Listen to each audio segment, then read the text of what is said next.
With your Working Virginia update, I'm Jesse Russell. Virginia families who rely on food assistance saw a cut in their federal benefits effective November 1st. Allison Burns reports. Voices for Virginia's Children policy analyst Amy Woolard says that means Virginia families will see a reduction in benefits of about 5.5% or $36 a month for a family of four. So with benefits only equating to about $4 per day per person or about $1.40 per meal, that really means families and children will be struggling to make up several days' worth of meals each month heading into winter. Woolard says most of the food stamp recipients in Virginia are children, the elderly, and disabled. Food insecurity leads to greater risks for things like childhood obesity and other chronic conditions like asthma, anemia, pneumonia. This update made possible by the Office and Professional Employees International Union, ensuring fair treatment, fair wages, and benefits for thousands of working Virginians. Online at opeiu.org. Can you be sent to prison for posting alleged al-Qaeda material on the internet? I'm Bill Newman, and this is the Civil Liberties Minute. After Tariq Mahana returned from his trip to Yemen in 2004, he began translating Arab language alleged al-Qaeda material into English and posting it on the internet. In response, the government indicted him and in December 2011 convicted him of providing material support for terrorism and had him sentenced to 17 and a half years. The problems with that trial? First, the jurors were instructed they could vote to convict him either for those translations or for, this was highly disputed, traveling to an alleged terrorist training camp in Yemen. No need for a unanimous jury verdict here. 12 people agreeing he must be guilty of something was good enough. Second, the prosecution was motivated by and intended to silence unpopular political speech. And third, at the trial, the government introduced highly inflammatory evidence, images of Osama bin Laden and suicide bombs intended to prejudice the jurors, all of which had nothing to do with the actual case. Nonetheless, in November 2013, Tariq Mahana's appeal was rejected by the Federal Appeals Court, which leads to this sobering conclusion about terror. The terror that prosecutors can inflict by using vague and overbroad laws to silence speech they don't like. It's magic. Alleged terrorism. And abracadabra, the Constitution vanishes. The Civil Liberties Minute is made possible by the ACLU because freedom can't protect itself. Packers. Vikings. We come from different places. Uptown. Downtown. We come to different conclusions. Half empty. Half full. But when we live united, we make a real difference in the building blocks of life. Children succeed in school, families gain financial stability, the health of our neighbors improves, and suddenly so do our communities. Real change won't happen without you. Live united. So give, advocate, volunteer, live united. Sign up today at liveunited.org. Brought to you by United Way and the Ad Council. You're listening to WIN, Workers Independent News, a production of Diversified Media Enterprises. I'm Doug Cunningham. Illinois will cut state worker retiree benefits, raise the retirement age for some public workers, and in some cases cut cost of living adjustments. Unions call it theft and are taking it to court because the Illinois Constitution bans diminishing or impairing state worker pensions. American Federation of Teachers President Randy Weingarten said political attacks on workers' hard-earned pensions are unconscionable. She says the bill should be vetoed by Governor Pat Quinn. Weingarten says the pensions bill in the legislature would rob working people of their life savings. Workers will get less in retirement while the state saves $90 to $100 billion over 3 decades. For years, politicians in Illinois shortchanged public worker pension systems by failing to put enough money in. The Illinois House earlier had refused to allow a vote on a union-backed plan to reform the pension system, even though it had passed the Illinois Senate. As the American Legislative Exchange Council met in Washington, D.C., some members of Congress sounded the alarm about the pro-corporate anti-public interest agenda of ALEC. Wisconsin Congressman Mark Pocan says ALEC is arguably the most effective lobbying organization in the country, and in his opinion is violating IRS rules on political lobbying by 5013C groups. While ALEC lawyers are trying to form a new front group to get around IRS political lobbying rules, Representative Pocan says ALEC continues to attack the public interest in a variety of ways. From voter ID laws to pension law changes to going after public workers to the Stand Your Ground law and many, many other bills we've seen across the states.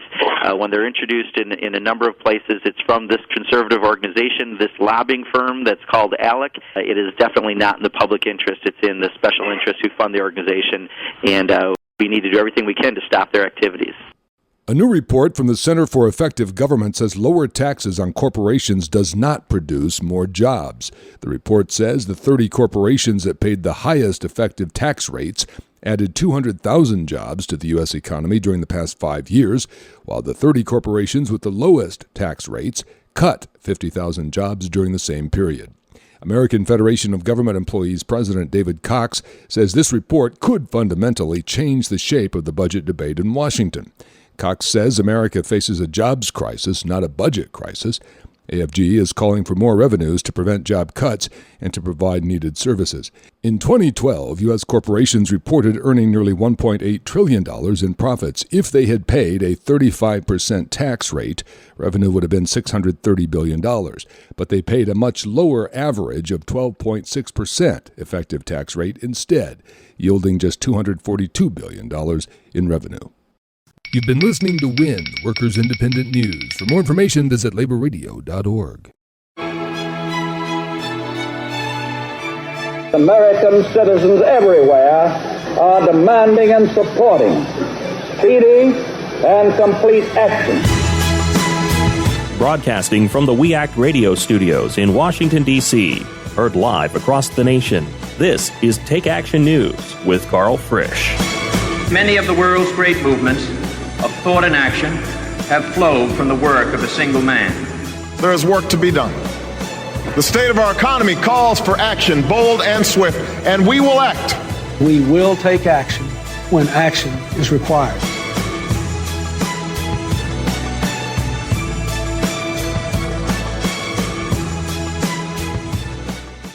Hello and welcome to Take Action News. All weekend, I'm Karl Frisch. You can find more about me at karlfrisch.com. Be sure to sign up for my email list and follow me at Karl Frisch on Facebook and Twitter. Don't forget to connect with the show, too, at takeactionnews.com. We've got Peter, Troy, and Rachel on controls, and I want to give a special shout-out to our affiliate in Chicago, WCPT, Chicago's Progressive Talk. Now let's get on with the news. Today I wanted to revisit some of the most enlightening conversations with experts on issues very much still in the news. This week, the Obama administration announced that the healthcare.gov website had been scrubbed, shined, and debugged.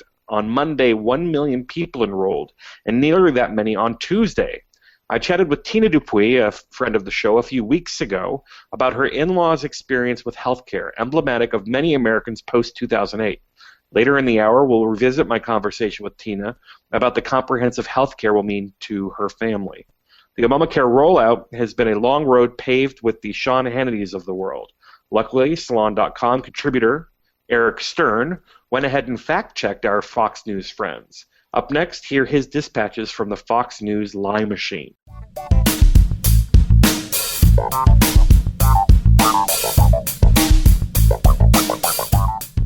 News, I'm Karl Frisch all weekend. To say that Fox News gets it wrong would be an understatement. We just finished talking to Ari Rabenhoff, the author of the new book, The Benghazi Hoax, and there's no network that's a bigger racket of hoaxsters than Fox News, which is why this piece in Salon.com caught my attention under the headline, Inside the Fox News Lie Machine, I fact-checked Sean Hannity on Obamacare. I feel like the end of that title should be so that you don't have to friggin' watch. As an alumni myself of Media Matters for America, I can tell you how much better it is to have people watching for you.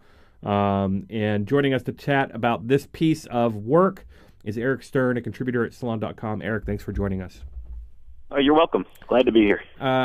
Absolutely. So I read your piece with a bit of glee and a smile despite the subject matter.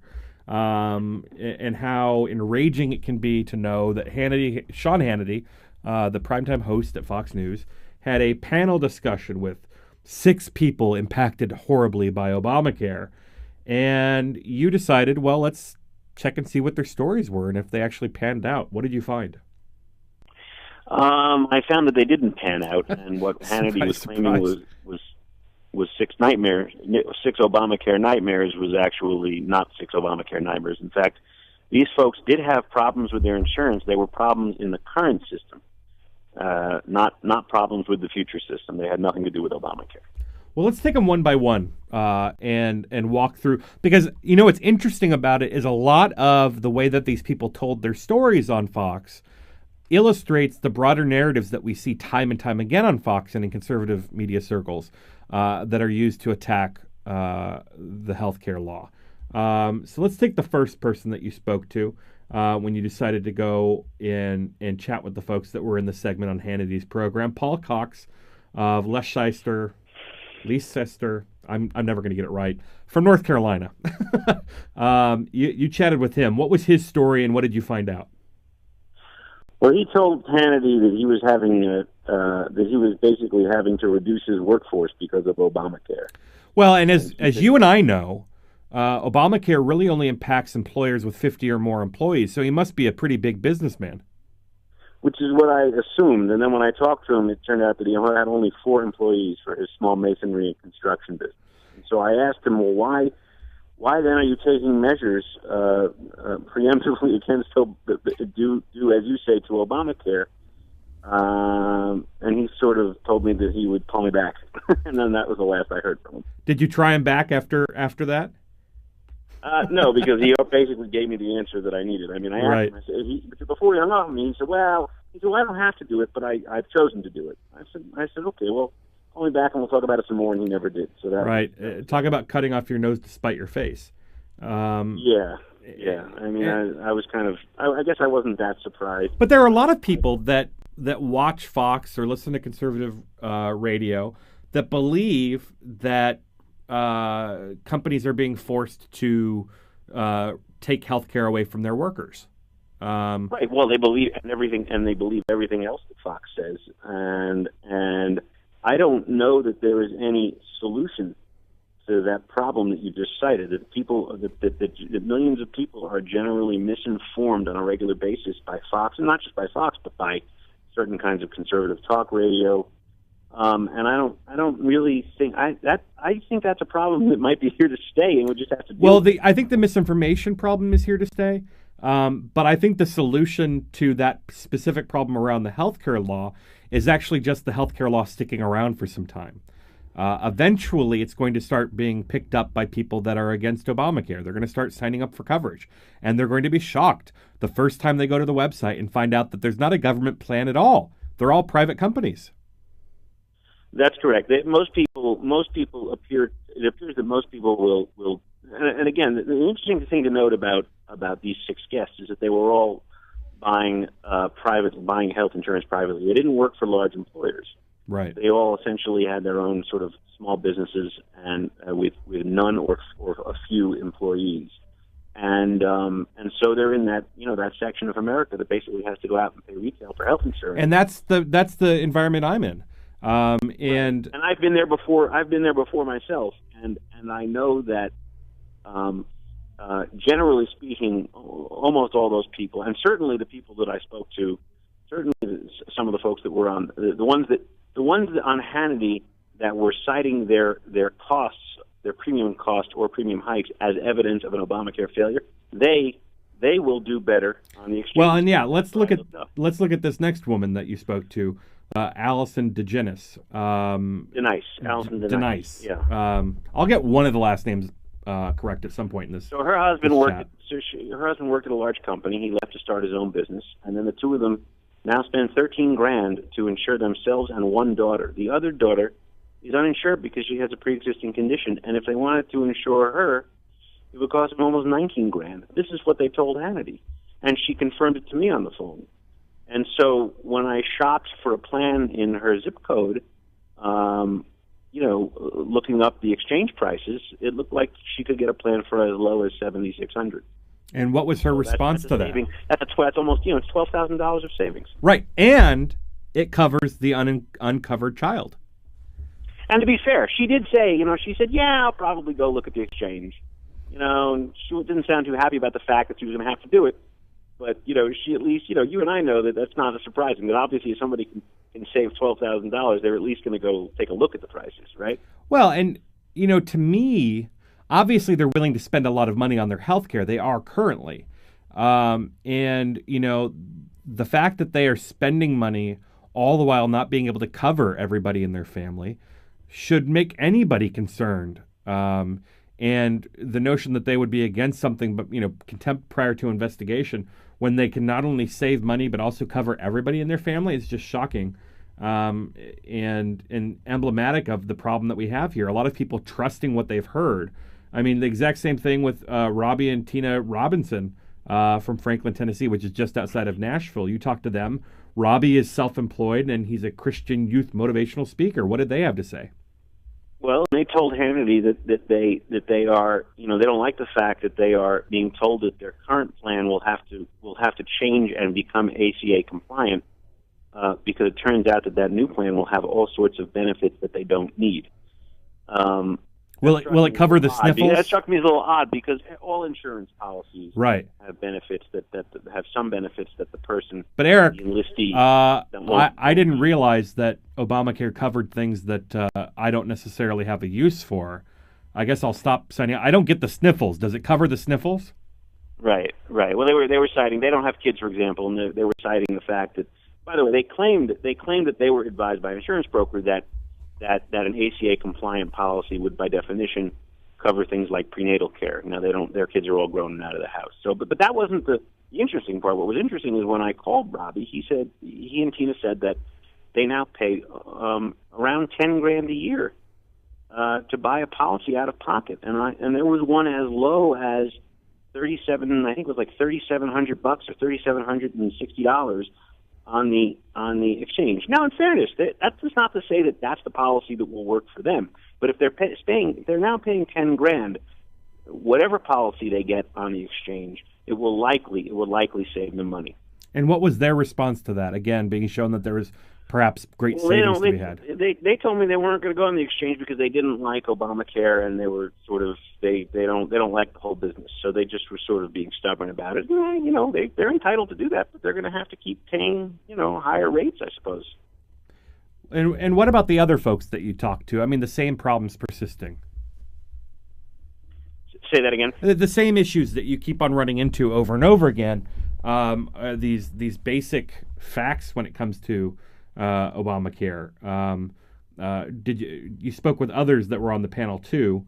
And well, no, those were the six. It was the Denises, the Coxes, and the Robesons, and I spoke to all. I spoke to all of them, or I didn't speak to Paul's. I spoke to Paul, and I spoke to Allison, and then I spoke to Robbie and Tina together. And they were all. What's the response been since your work was published?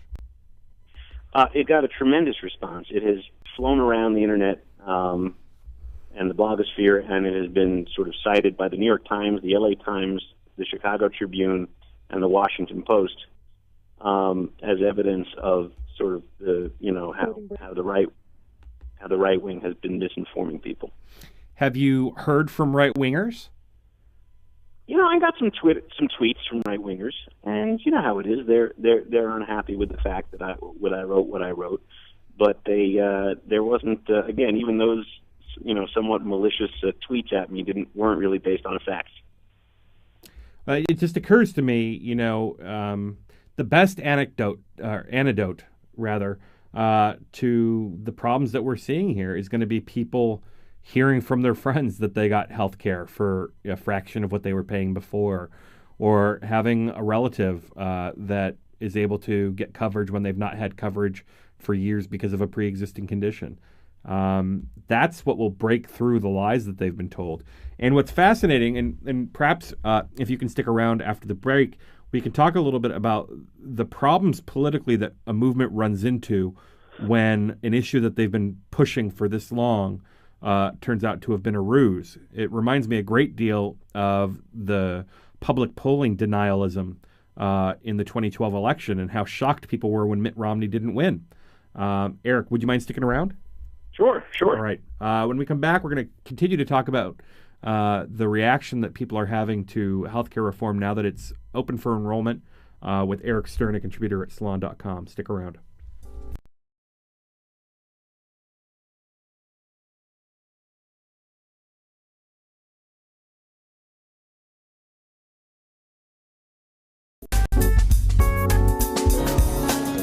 Education beyond high school, a path to opportunity and success for our young people, and the key to building a better life for themselves and ultimately their own children. But for many, all this is only a dream.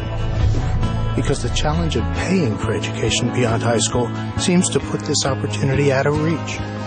But there is an organization that can help. Each year we award $80 billion in grants, low-interest loans, and work-study to students in colleges, trade schools, and professional schools. We are Federal Student Aid, part of the U.S. Department of Education. You can learn more by logging on to federalstudentaid.ed.gov. We may be able to help you realize your dreams, so don't get left behind. After all, the most costly education is the one not begun. Federal Student Aid. Start here, go further. Jeff, I'm home. Hey, Mom. So, what did you do today? I noticed the dishes are still in the sink. I've been busy. Getting your taxes done like we talked about? Oh, I got my friend Dave on that. Hey, he's only charging $20. Not Dave from your high school class who graduated 3 years late. Yeah, he's good with numbers. Won our fantasy football league last year. Jeff, I can't believe you would actually take your... Kidding, Mom. I took all my paperwork over to that preparer just like you recommended. Using a paid tax preparer this year? Visit irs.gov for some do's and don'ts. Like look for a preparer who has a preparer tax ID number and signs your return. Check out their qualifications and review your tax return before you sign it. Oh, Jeff, why do you do this to me? Mom, you're just so easy. irs.gov. It's the best tax tip of all.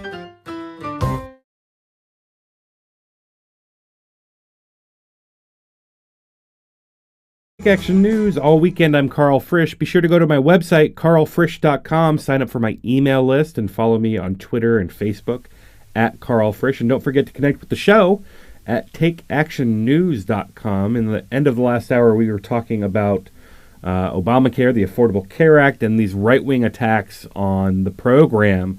The notion that these shoddy insurance policies that so many people had would be canceled in favor of things that actually covered illnesses and didn't have caps, that you would eventually expire, etc. The problems with the Medicare gap and all these other issues, these right-wing tropes that are being brought up. I bet if I were to ask you which state has the highest level of Affordable Care Act enrollment, Obamacare enrollment, you would not pick the home state of Mitch McConnell and Rand Paul. But you should pick Kentucky because that's exactly the state that is leading the charge, thanks in no small part to Governor Steve Beshear, a Democrat, who has done a fantastic job of getting people enrolled with Obamacare, setting up the state exchange there.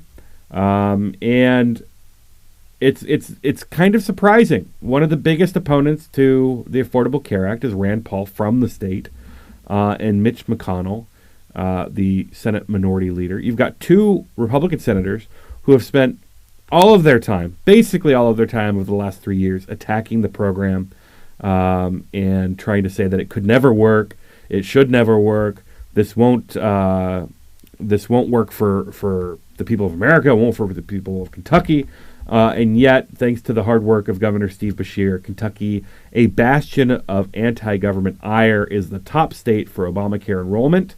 And it's kind of a surprise if you think about it. But it's exactly what could be happening in southern states, where there's significantly more poverty than a lot of states, if Republican governors would just get out of the way and let the Medicare expansion happen, if they would let these networks be created, we'd be seeing this in state after state. Joining me now to talk about the state of Kentucky, the bluegrass state, is our friend from the Daily Beast, Jonathan Miller. Jonathan, thanks for joining us.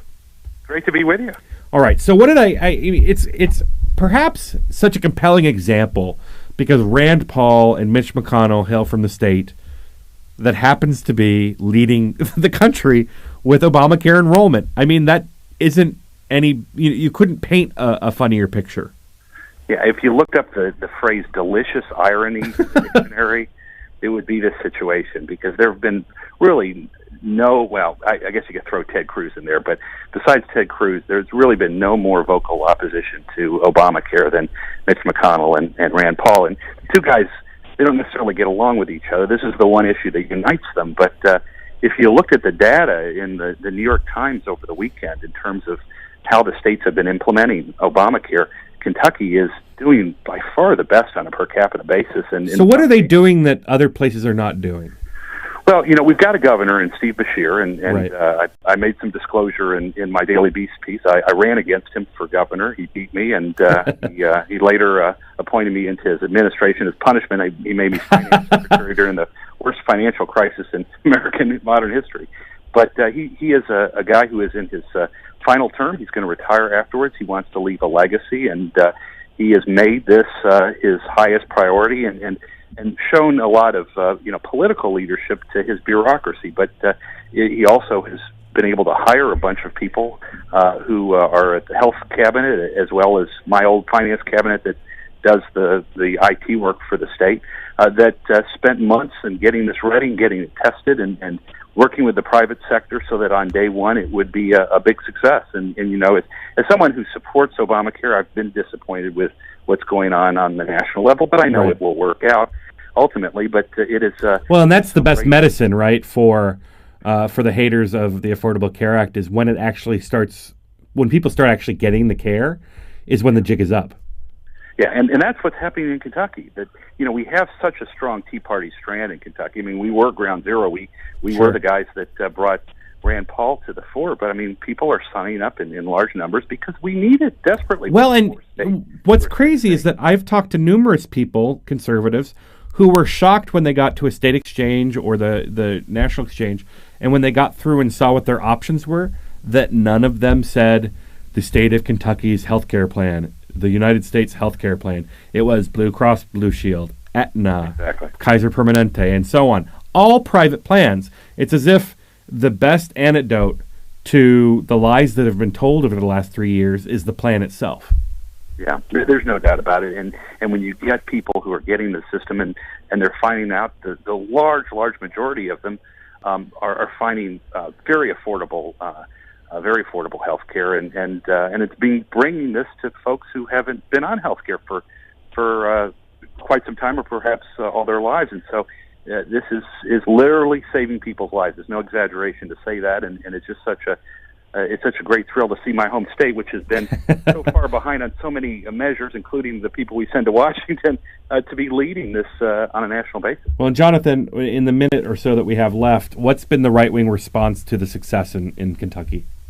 Well, McConnell and Rand Paul have continued to take the offensive. McConnell is now in a race for his life. We've got a strong candidate in Allison Leonard Grimes running against him, and they're continuing to repeat the old tripes. But the facts on the ground continue to contradict this. So I really see over the next several months, as more people sign up and see what it is, what a great program it is, and the skeptics are finding out how it is not going to destroy our American way of life, that this will be something that even Kentuckians in our red conservative state are going to ultimately embrace. Yeah, they're going to become either the Chicken Littles or the Republicans who cried Obamacare at a certain point. That's a great point. Exactly. It's absolutely fascinating. It's an interesting take that you get to see. You're a former 2-term Kentucky state treasurer, and you're now writing at the recoveringpolitician.com. We look forward to seeing how things continue to develop. What do you think is next in terms of the fight over Obamacare? Well, I think that on the national level, they will get their act together, and I think they're going to see the same sort of success that Kentucky has once its technology is set. And I think you're exactly right. Ultimately, when people are forced to really take a close look at it and understand how it is so beneficial to so many people, all the cobwebs will just fall right away. Jonathan Miller, Republicans are going to regret calling it Obamacare. The former state treasurer of Kentucky. I want to thank you for coming on and joining us to talk about your piece from the Daily Beast. This is Take Action News. I'm Karl Frisch, and we'll be back after this.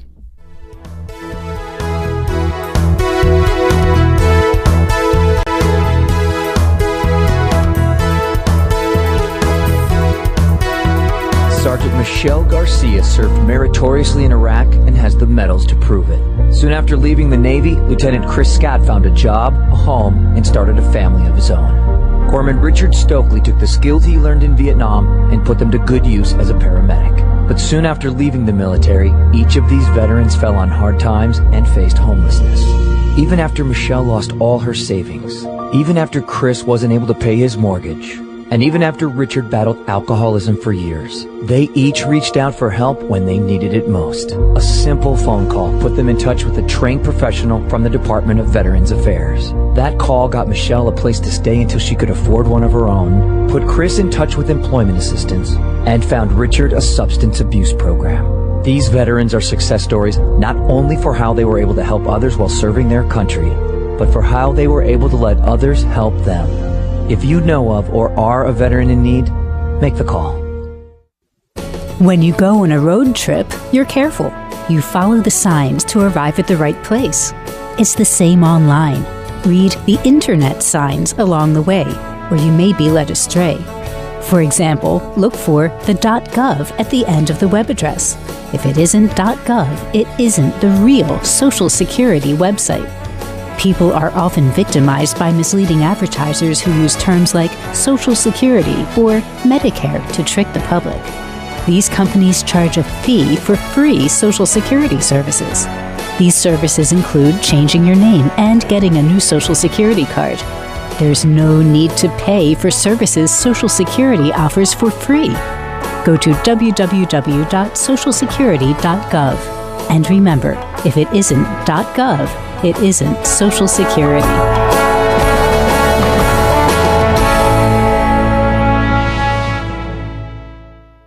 Would you like to secure stable employment, affordable, high-quality child care, or an opportunity to serve your community through meaningful volunteer and internship experiences?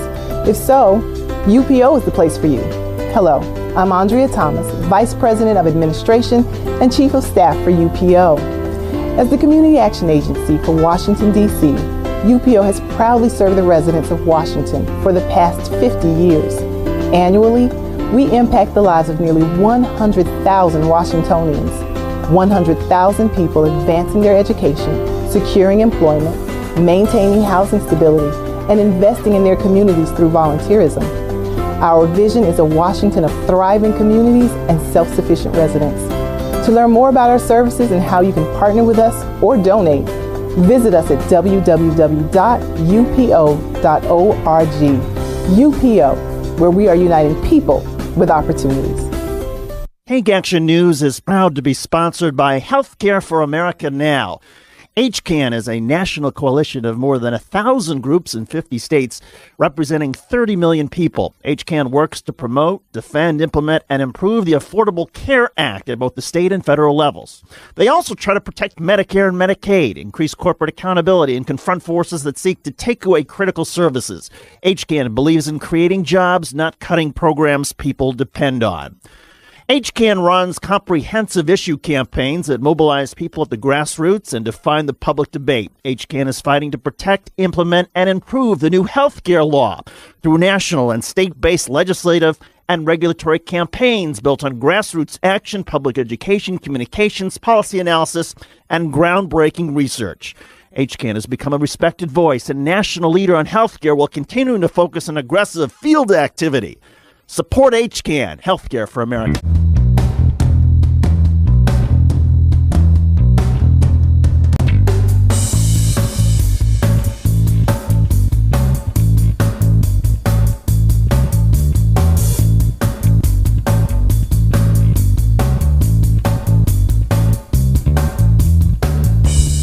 Welcome back. This is Take Action News. All weekend, I'm Karl Frisch. So, this week, the enrollment for Obamacare began. And if you're like me, which is, you're one of tens of millions of Americans, you're a very happy person. As somebody who went out on my own and no longer had employer-based health insurance a couple years ago, and somebody who's had a childhood history of asthma, I have been denied by just about every healthcare provider you can possibly imagine over the last 2 years. So imagine my happiness when on October 1st, the enrollment period for Obamacare began, and finally I'm able to enroll in a healthcare program. You have people that are now getting health insurance for $100 to $150 a month for their family, and that's a good thing. And what are we watching? We're watching Republicans do everything they can to stop this program from getting there. The one time, I remember when the plan was first getting debated on the Hill, and Republicans, I heard one kernel of truth from the Republicans in their opposition to Obamacare. They said, the problem is Democrats are trying to get people hooked on the idea that they are, that they have a right to health insurance. And I couldn't agree more. I think they were actually right. We are trying to get people hooked on the idea that they have a right to health insurance, that they have a right to being healthy. And one of the things, Tina Dupuy, a good friend of the show, wrote a column this week about what it's been like for her family. And how big of an impact something like this has on a family, as they spend a fortune. So joining us now is Tina Dupuy, the syndicated columnist and friend of the show. Tina, thanks for joining us. Thanks, Carl. How are you? I'm good.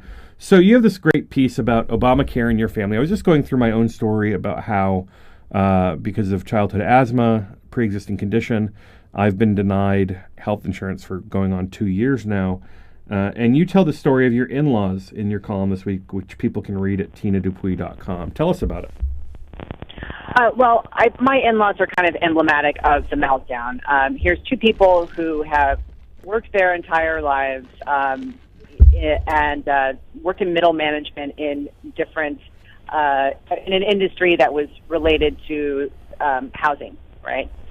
So they, of course, after the meltdown, they lost their jobs, and they're in their 50s. They're in their mid-50s, and they've done everything right. Their house is now paid for, and because of a combination of pre-existing conditions and just being 55, which is its own pre-existing conditions, the only health coverage they could get was COBRA, and it was $1,000 each a month. Yeah, I remember when I left my last full-time job, I was paying almost $600 a month for COBRA. Yeah. They were paying $24,000 a year just for health insurance. They're not even sick. And the thing is that they're now unemployed and they don't have any money coming in. And so they are not able, they're basically going broke and they're not even sick. Well, and so, I don't know if your in-laws are like my parents, who probably think that Obamacare is a government plot to put chips in their necks so they can be monitored and put in the conservative death camps. But what's been their reaction to the idea that they can sign up for something so much more cheap now? They're really excited. I mean, this was one of these things where the COBRA was running out in January. They were going to go without health insurance, which of course is, not a good idea because they could lose their house. And a lot of people do. I mean, one of the leading causes of bankruptcy in this country pre-Obamacare was bankruptcy as a result of a medical condition or catastrophe. Right, exactly. And I mean, and we've kind of accepted this as the norm, right? Where it's like the reverse of the lottery, right? We hope that our number doesn't get called. Right. And we kind of go like, okay, well, if I'm lucky, I will stay healthy enough to be able to be successful. And, and you'll hear all the time about people who have lost everything because they came down with some kind of disease. Breaking Bad, it's, we've just kind of accepted this as part of the American experience, and it's just not necessary. And when people find out that it is indeed just regulating the health insurance industry, Obamacare, and making healthcare affordable to the average person, to the average working person, and that you would be able to actually get sick and not be kicked off of your insurance. I mean, the things that 5 years ago you and I talked about all the time, that, like, it's obscene that this happens. It's obscene that we are not able to live in this country and not get dropped by our private insurance if we actually need to use it. Right. I mean, those are all the things that are in healthcare. Well, and reform. it's not just that. And it's funny, you go online and you read these stories of conservatives who are now signing up for Obamacare and how shocked they are that the horror stories that they've been fed by Fox News and Conservative Talk Radio and Sarah Palin, et cetera, are not true. A good friend of mine recently got in. He's had insurance. He's doing perfectly fine. He received a letter in the mail from Aetna, his health insurance provider, saying that because of the Affordable Care Act, he now had a choice between the plan he was on, which cost X dollars, and a version of it that administered by the Affordable Care Act, which would be $600 less a month. Right. And that's the thing where you kind of lose credibility, right? I mean, the Republicans have been telling us how this is basically the end of America as we know it. It's a government takeover, except when you fill out the paperwork on the website, it's like, do you want to sign up for Blue Cross or Aetna or? Right, but they're going to be really upset when they figure out that this is not socialized medicine. This is private insurance. This is a giant government subsidy to corporate America. You got it. Absolutely. So, really, it's basically regulating private. It's a giveaway to private insurance, but regulating them in a way that they should not be happy about, which is good for us.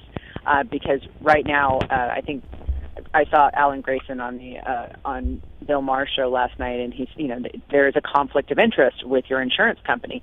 If you actually need to use your insurance, suddenly it gets into kind of carves out their profit.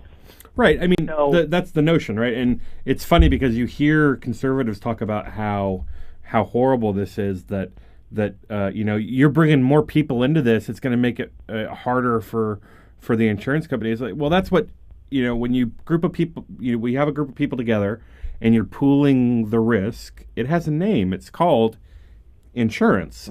Yes. That's the whole point here. It is. Right.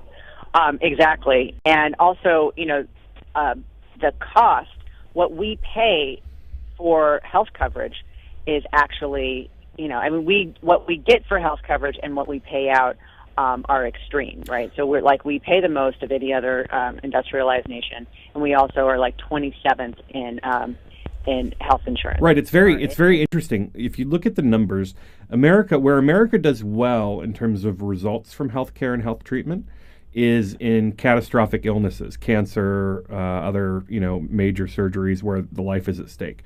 Where they do poorly, and they don't do that much better in that area, by the way. Where they do poorly is in general upkeep, going to the doctor for your physical, getting treated for a cold, all of those kinds of things. That's where we fall off the map entirely. And hopefully that will change here. I mean, one of the things that people are going to be shocked at is, let's say that you sign up for Obamacare and you're paying X number of dollars and you're getting Blue Cross Blue Shield. And if Blue Cross Blue Shield for some reason spends, if they spend, I think, over 20% of the money that they bring in on marketing or, back-end costs, salaries, et cetera, they're going to have to pay that back to the consumer, and you'll get a check in the mail.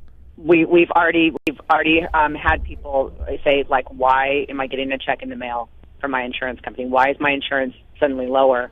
And not knowing why that is, and it's because of this new law. We're seeing this kind of like uproar, really about social change, right? These are the people who don't like the Affordable Care Act. These are the same people that are still mad about the income tax, which turned 100 years old this week. Right. I mean, you can go online and search for how Republicans reacted to Medicare and Social Security. Very similarly. Tina Dupuy, it's a fascinating, great read as always. Thanks for joining us again this week. Thank you, Carl. Of course, people should go to your website, tinadupuy.com, sign up for your email list, follow you on Twitter and Facebook.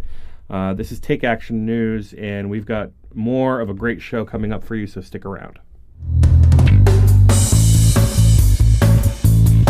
You're listening to Take Action News on We Act Radio, produced at the studios of WPWC 1480 AM in Washington, D.C., your nation's capital. I had a sore in my mouth that just wouldn't go away.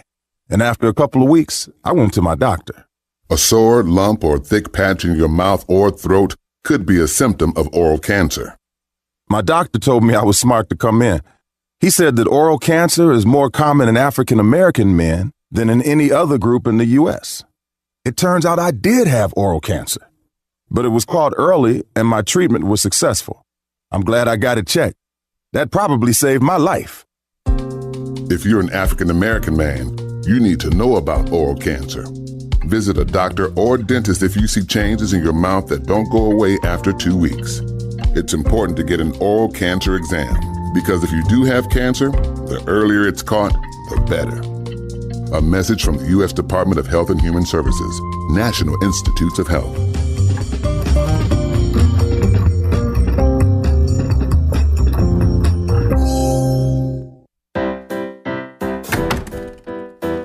Jeff, I'm home. Hey, Mom. So, what did you do today? I noticed the dishes are still in the sink. I've been busy. Getting your taxes done like we talked about? Oh, I got my friend Dave on that. Hey, he's only charging $20. Not Dave from your high school class who graduated 3 years late. Yeah, he's good with numbers. Won our fantasy football league last year. Jeff, I can't believe you would actually take your... Kidding, Mom. I took all my paperwork over to that preparer just like you recommended. Using a paid tax preparer this year? Visit irs.gov for some do's and don'ts. Like look for a preparer who has a preparer tax ID number and signs your return. Check out their qualifications and review your tax return before you sign it. Oh, Jeff, why do you do this to me? Mom, you're just so easy. irs.gov. It's the best tax tip of all.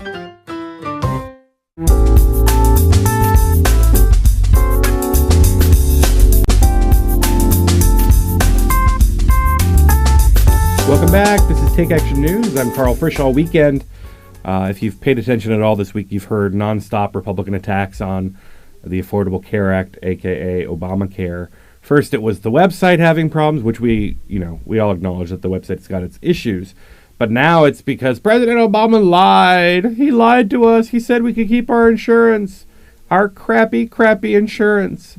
And I got to tell you, a lot of the plans that these people are clamoring about having been canceled are being canceled because they're junk insurance that wouldn't actually give them any treatment worth the money they've been spending on them should they actually become sick or injured or whatever. Joining us to talk about the week that was attacks on the Affordable Care Act is Igor Vlasky from Think Progress. Igor, thanks for joining us.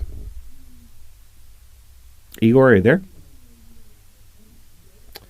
Can you hear me? I can hear you loud and clear. Great. There we go. Listen, what a week it was. I'm glad it's over, but I fear the debate is still going to rage for the foreseeable future. You don't think they're just going to pack it up and go home? Small chance, I guess. Yeah, we'll see. Well, one of the biggest problems I've seen all week is the way that the media has been covering the issue, as if it's shocking that people had subpar insurance that would be altered by the Affordable Care Act's guarantees of no lifetime cap and no being kicked out for pre-existing conditions, being forced to cover certain things, etc. Yeah, or is this? It's shocking that a regulation that came out in 2010 that was widely covered at the time. It was, in fact, the first Republican attempt to try to roll back Obamacare was to try to weaken this grandfather regulation. They treated it as some kind of breaking news, some kind of scoop that they discovered that people in plans that charge people too much and change their change how much you have to pay and what kind of benefits they cover, that's going to go away because those plans just aren't good enough. Right. I mean, we've known about this since 2010. It was acknowledged that policies that don't meet minimum standards were grandfathered in, but many since then have substantially changed, which makes them eligible to be booted from ACA because of the changes. Yeah. And the grandfather rules were fairly clear, and they had an avenue that plans can go if they want to kind of keep up with changing healthcare costs. They could increase copays, they could increase premiums by certain levels because, of course, as healthcare costs increase, you're going to want to increase those things as well, and that was acceptable under the regulation. It just said that if you go too much in that direction and you shift too much of the cost and risk of healthcare onto the individual, that's when they lose their grandfather status, and that's when they have to comply with the new rules. So shouldn't people be up in arms about the insurance industry then? I mean, I think so. If they have a concern, I mean, I think this is a good thing. Look, it's shocking to me that some people woke up earlier this week and found out for the first time that insurers have been canceling coverage on people, that insurers have been rescinding plans. I mean, that has been going on for years and years and years. It used to be called How We Make Money. Right, exactly, precisely. But now that it's happening under Obamacare, it's, oh my goodness. I mean, yes, it's a problem. It's a problem for Obamacare. It's a problem that the people who are getting cancellation notices can't get better coverage under Obamacare. But the context here is just as important. The rules went into effect because the plans were so bad to begin with. Well, let's look at some of the facts about these types of plans. So, more than 60% of medical bankruptcies occurred because people who already had insurance. That means that you lost everything you owned, every penny you had, to a medical problem, even though you had health insurance. Exactly, which is why when people get these cancellation notices and they think to themselves, well, my goodness, I used to pay $98 a month for this plan that I didn't really use, but it was cheap, and now I'm going to have to pay $200 a month. Oh, my goodness.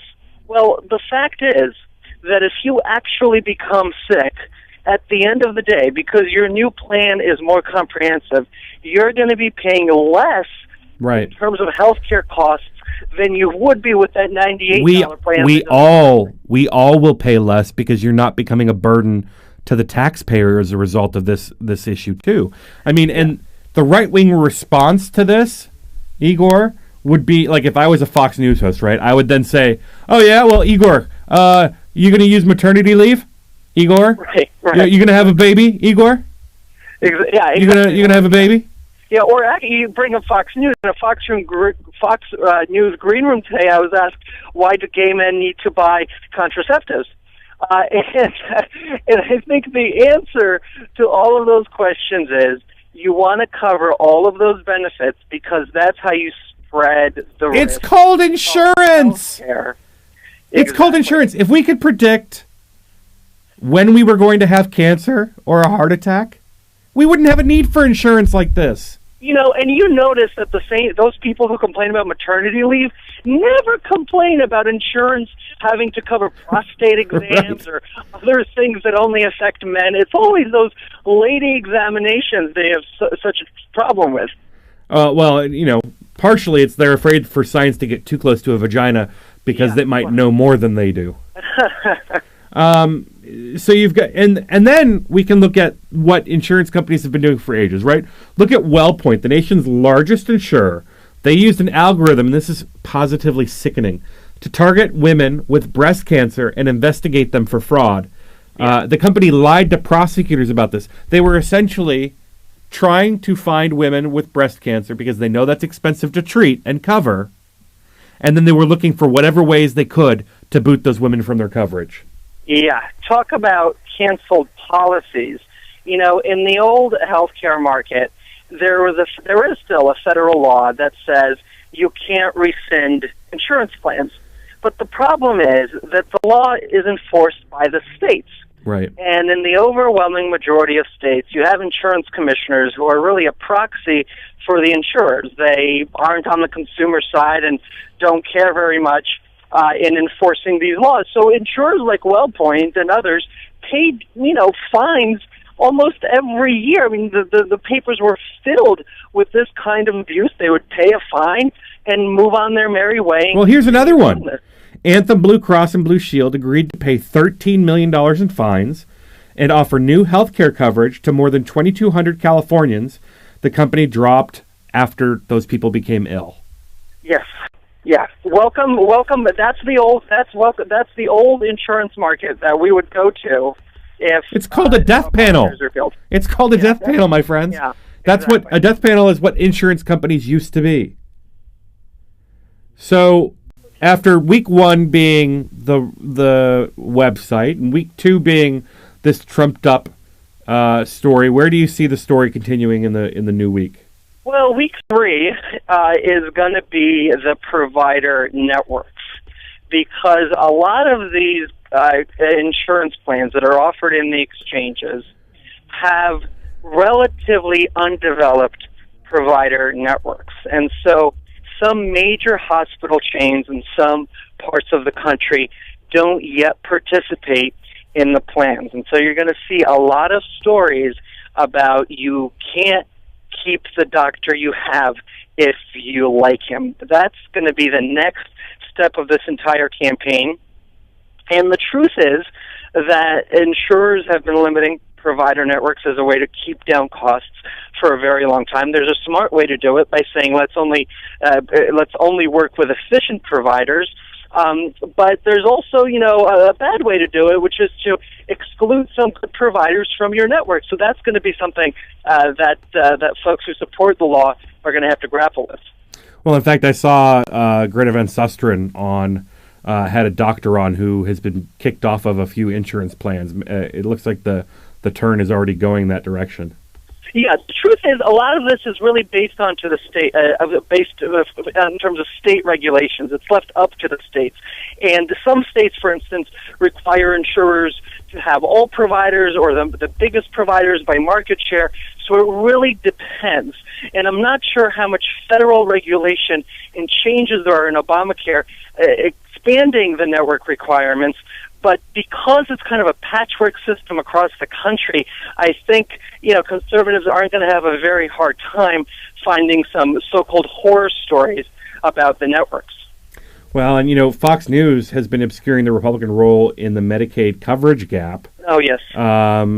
Within the ACA and blaming the administration, even though it's right-wing governors that are failing to expand Medicaid that these problems are resulting in.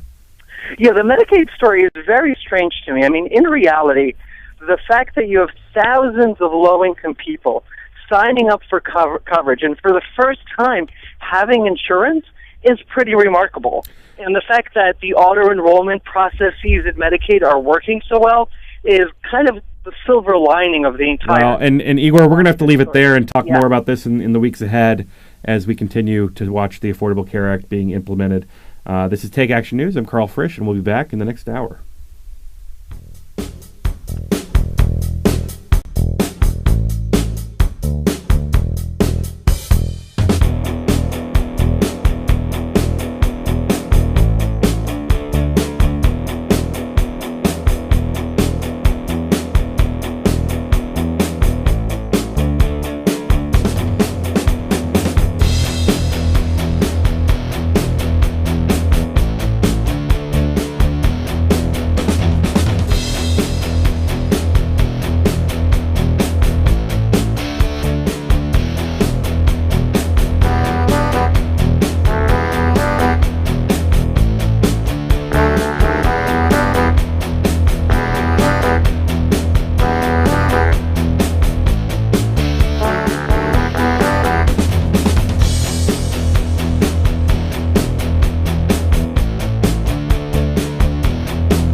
Matthew Filipovich here, host of the creatively titled Matthew Filipovich Show, which, by the way, you can hear every single Saturday from 8 a.m. to 10 a.m. right here on 1480 a.m. We Act Radio. Now, I'm going to be honest with you people. I'm not the smartest guy in the world, but I like talking to smart people who are smarter than me, some of the smartest, funniest, most badass progressives out there. People like Glenn Greenwald, Naomi Klein, Cenk Uygur of the Young Turks, Jamie Kilstein, Allison Kilkenny, Alan Grayson, Jeremy Scahill, Jim Hightower, and more. That's right, I said more. Don't believe me? Well, tune in to the Matthew Filipovich Show every single Saturday from 8 a.m. to 10 a.m. for some of the best in liberal talk, news, comedy, and interviews right here on 1480 AM We Act Radio. I'm Gary Johnson, former governor of New Mexico. Last year, my state became the 12th state to allow medical use of marijuana by patients who are seriously ill. Some people were surprised that a Republican governor supports medical marijuana, but I'm hardly alone. Groups like the American College of Physicians, American Nurses Association, and American Public Health Association have all acknowledged the medical value of marijuana. New research about medical marijuana is coming out almost every day, showing remarkable potential in all sorts of serious conditions, including cancer, AIDS, and chronic pain. But some in government still want to put politics and ideology ahead of public health. To learn more about medical marijuana and what you can do to help, contact the Marijuana Policy Project at 1-877-JOIN-MPP or visit them on the web at mpp.org. Thanks. You're listening to We Act Radio, WPWC 1480 AM, broadcasting live from Martin Luther King Jr. Avenue in D.C. The bluebirds of happiness are chirping away in our nation's treetops. For America is now in the 5th year of economic recovery, with stock prices at record highs, corporate profits soaring, and employment is even ticking upwards. But wait, what's this? Down below the treetops, down at the grassroots, poverty persists and is spreading. Also, income disparity is worsening as middle-class workers are pushed into lower-wage jobs and poor people are pushed out entirely. Far from happiness, joblessness among our lowest-income families is now the worst on record, topping 21%. The plight of the poor is so dramatic that even Republican leaders in the U.S. House have noticed them and are reaching out with open hands. Unfortunately, not to lift them up, but to slap them in the face. In a gratuitous act of callousness, the GOP slashed $4 billion a year out of the food stamp program, complaining that even though our economy is recovering, more and more people are getting food assistance. Apparently, these Congress critters never even visit reality. Hello, boneheads. The program has expanded only because all of the recovery benefits went to those at the top, leaving those at ground level reaching desperately for food stamps as a life preserver. In fact, the program lifted about 4 million Americans above the poverty level last year and kept millions more from sinking deeper into destitution. It's a safety net that's been working, exactly in the way it's supposed to. This is Jim Hightower saying, yet, just for the hell of it, these laissez-fairyland Dickensians added insult to the injury their cuts would cause for millions of America's hard-hit people. They tacked on a provision to let the meanest of states force the needy families to submit to humiliating drug tests as the price of obtaining food for their families. And House members wonder why their approval rating is in the ditch? If you like these feisty pops of populism that Hightower zings out on the airwaves, check out the Hightower Lowdown. Jim's monthly newsletter provides the in-depth lowdown on what the greed heads of Wall Street and the boneheads of Washington are doing to us behind the scenes. With Hightower's saucy Texas humor and truth-telling populist perspective, the Lowdown literally can lift you up. And get this, you can have the Lowdown delivered to your mailbox or email each month for only $15 a year. Yes, 12 issues, only $15. Check it out, hightowerlowdown.org. Can you be sent to prison for posting alleged al-Qaeda material on the internet? I'm Bill Newman, and this is the Civil Liberties Minute. After Tariq Mahana returned from his trip to Yemen in 2004, he began translating Arab language, alleged al-Qaeda material, into English and posting it on the internet. In response, the government indicted him and in December 2011 convicted him of providing material support for terrorism and had him sentenced to 17.5 years. The problems with that trial? First, the jurors were instructed they could vote to convict him either for those translations or for, this was highly disputed, traveling to an alleged terrorist training camp in Yemen. No need for a unanimous jury verdict here. 12 people agreeing he must be guilty of something was good enough. Second, The prosecution was motivated by and intended to silence unpopular political speech. And third, at the trial, the government introduced highly inflammatory evidence, images of Osama bin Laden and suicide bombs intended to prejudice the jurors, all of which had nothing to do with the actual case. Nonetheless, in November 2013, Tariq Mahana's appeal was rejected by the Federal Appeals Court, which leads to this sobering conclusion about terror. The terror that prosecutors can inflict by using vague and overbroad laws to silence speech they don't like. It's magic. Alleged terrorism. And abracadabra. The Constitution vanishes. The Civil Liberties Minute is made possible by the ACLU because freedom can't protect itself. Packers. Vikings. We come from different places. Uptown. Downtown. We come to different conclusions. Half empty. Half full. But when we live united, we make a real difference in the building blocks of life. Children succeed in school, families gain financial stability, the health of our neighbors improves, and suddenly so do our communities. Real change won't happen without you. Live united. So give, advocate, volunteer, live united. Sign up today at liveunited.org. Brought to you by United Way and the Ad Council. American citizens everywhere are demanding and supporting speedy and complete action. Broadcasting from the We Act radio studios in Washington, D.C., heard live across the nation, this is Take Action News with Karl Frisch. Many of the world's great movements of thought and action have flowed from the work of a single man. There is work to be done. The state of our economy calls for action, bold and swift, and we will act. We will take action when action is required.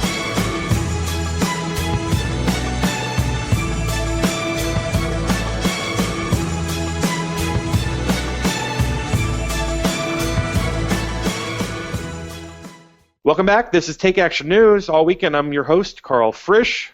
This weekend, we're taking a look back at some of the issues that are still in the news. Last hour, we heard from some folks setting the record straight on what Obamacare will and will not do, ahem, death panels, and columnist Tina Dupuis brought healthcare close to home. This week, in pro-choice news, Michigan became the latest in a string of states to consider a bill that would bar women from using their insurance to pay for an abortion. Effectively, women would be required to purchase additional abortion insurance. There are a lot of problems with this. For one, Michigan's law requires this insurance even in the cases of rape or incest. Critics of the proposal, including Governor Rick Scott, point out that the bill essentially requires women to insure themselves against rape. Given the persistent anti-choice sentiment informing this measure, I wanted to re-air our conversation with Elise Hogue, NARAL president, who is on the front lines in the war on women, combating this very kind of anti-choice policy. A few weeks ago, I talked with RH Reality Check's senior legal editor, Jessica Mason-Pico, about a very important Texas court case that's still in the courts. This case will have major implications for Texas women and women across the U.S. Stay tuned to hear that interview later in the hour. Here's my conversation with Elise Hogue.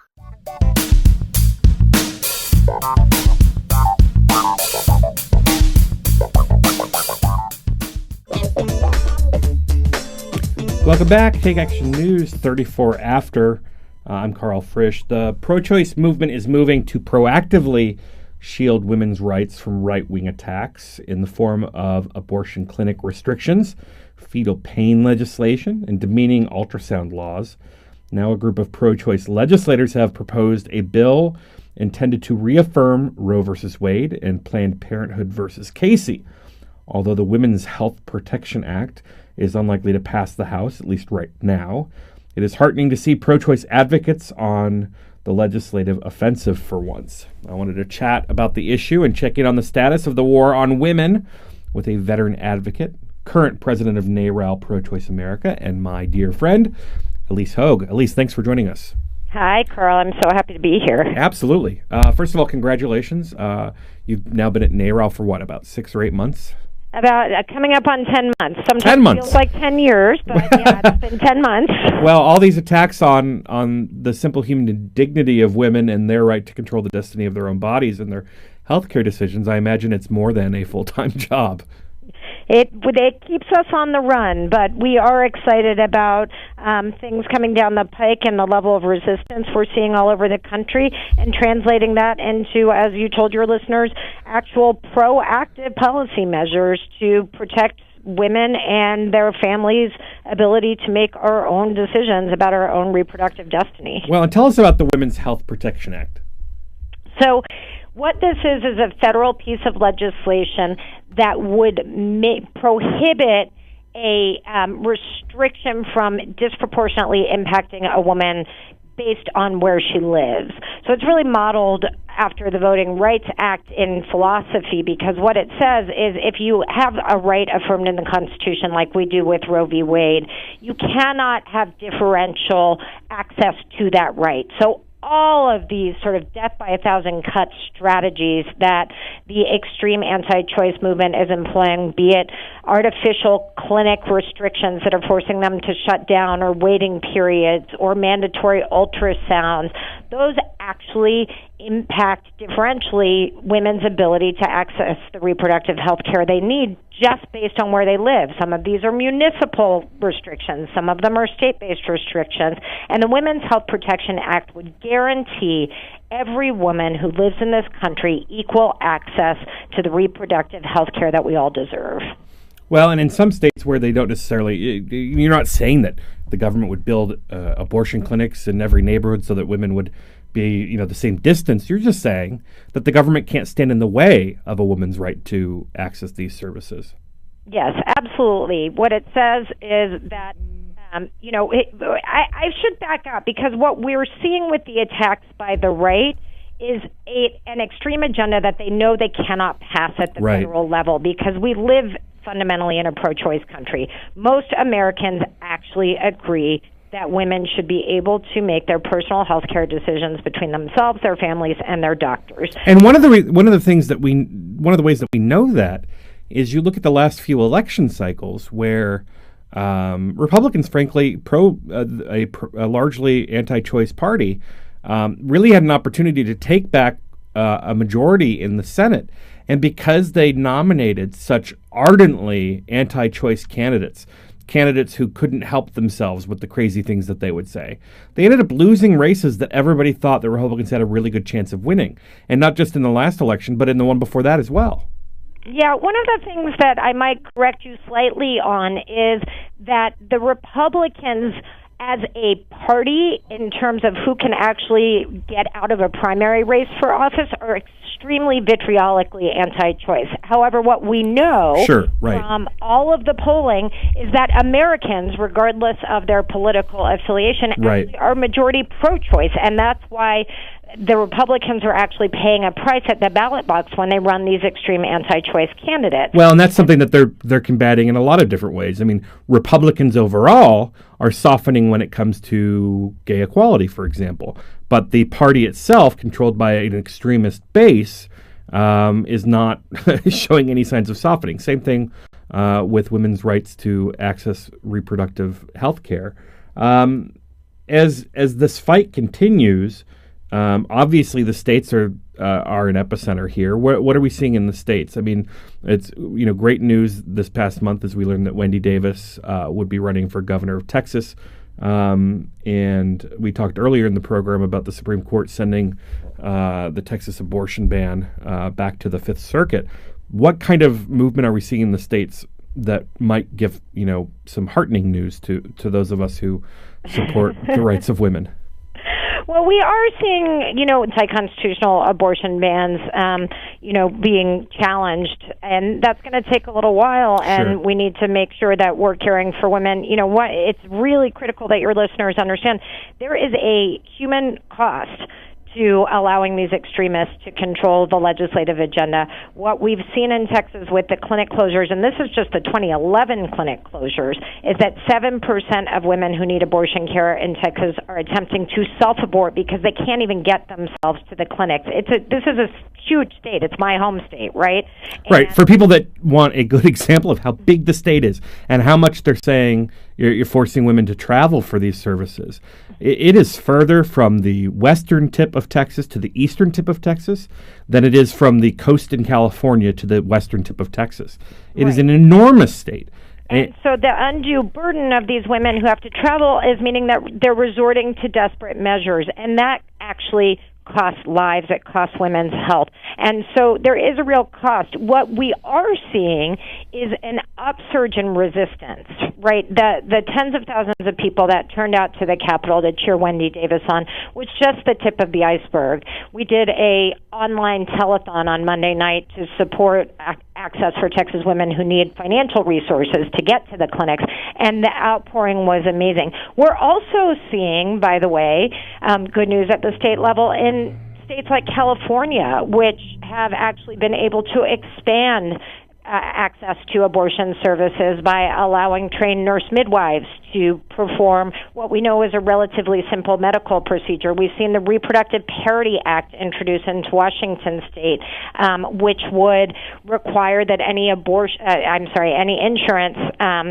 package that covers prenatal care also cover the full range of contraception and abortion services. So while states can be ground zero for rolling back women's rights, it's also the progressive states are being the beacon of what we need to do moving forward to expand these rights so that we get down to the basic values which underlie these laws, which is that women's reproductive freedom is ground zero for our ability to be full and equal citizens in this country. Well, and to that end, do you see this being a defining issue in 2014? Yes. To say the least. I mean, yeah, one of the things your listeners should know, by the way, is that 2014 we've got 36 governor seats up. That is a huge number that could remake this country, not just in terms of reproductive freedom, but a whole host of issues that we care about. And so what we actually tell our members all the time, and people are starting to get it, is that these state battles are all of our battles. And when we run on a proudly women's rights, pro-choice agenda, we see people winning, just like we saw Terry McAuliffe just win in Virginia. Well, and right now there is only a single pro-choice woman governor in the country, up there in New Hampshire. And we love her. But there are several pro-choice women running for governor in 2014 and looking at races in 2016. That should lead to some good results, I hope, right? Absolutely, and I will also say we love our men for choice. We've got some great male gubernatorial candidates who are proudly, or incumbents, who have always stood up for the right of women and families to make our own decisions. So I would keep an eye not only, sure we would really love our pro-choice governor in New Hampshire to have some female compatriots in that, and, we're all about the fact that this is not only a women's issue. We have a ton of male support. People understand that this is ground zero for reproductive freedom, which is core to the values of autonomy and self-determination that all Americans hold dear. Well, and how do we get another generation of women, we've got about a minute left, inspired to take action around these issues? In the earlier part of the 2000s, it seemed that, the gender divide was lessening. It's now growing again, but do you think that has to do with younger women being tuned in on this issue for the first time because of the attacks from the right? I will burst a myth that I heard coming into this position, which is that young women and young men don't care about this issue. That's not been my experience. As I travel around the country, I see young people on the front lines, not just of abortion access, but fighting things like crisis pregnancy centers that are fake clinics that lie to young women in desperate situations. What I would say is that we need to open up our platforms and give voice to the next generation, but that they're out there and they are fighting the good fight every day. Well, and what can we do to make sure that this becomes a defining issue that people vote on? So if you look at like the NRA, for example, 80% of the country may be in favor of certain gun control regulations. But in places like Colorado, where the number was upwards of 90%, people still lost in recalls because the simple fact was that there are people who are motivated entirely to vote based on the gun issue to keep regulations from happening. How do we make it so that men and women vote based on the choice issue?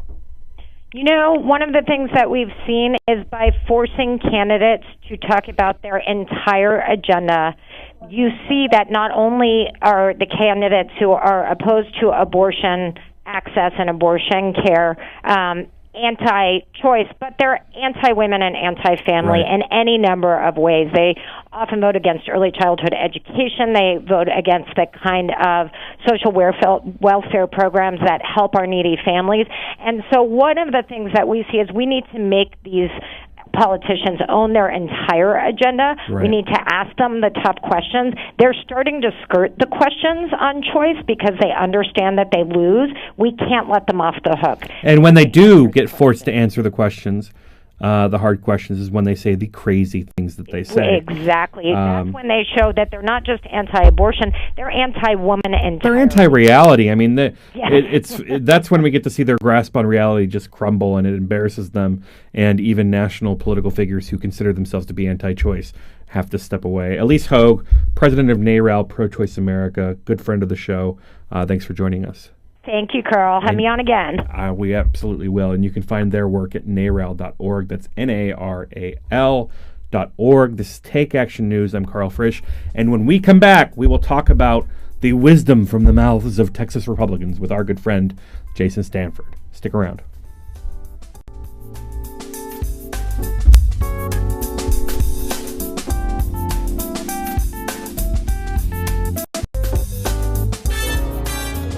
Education beyond high school, a path to opportunity and success for our young people, and the key to building a better life for themselves and ultimately their own children.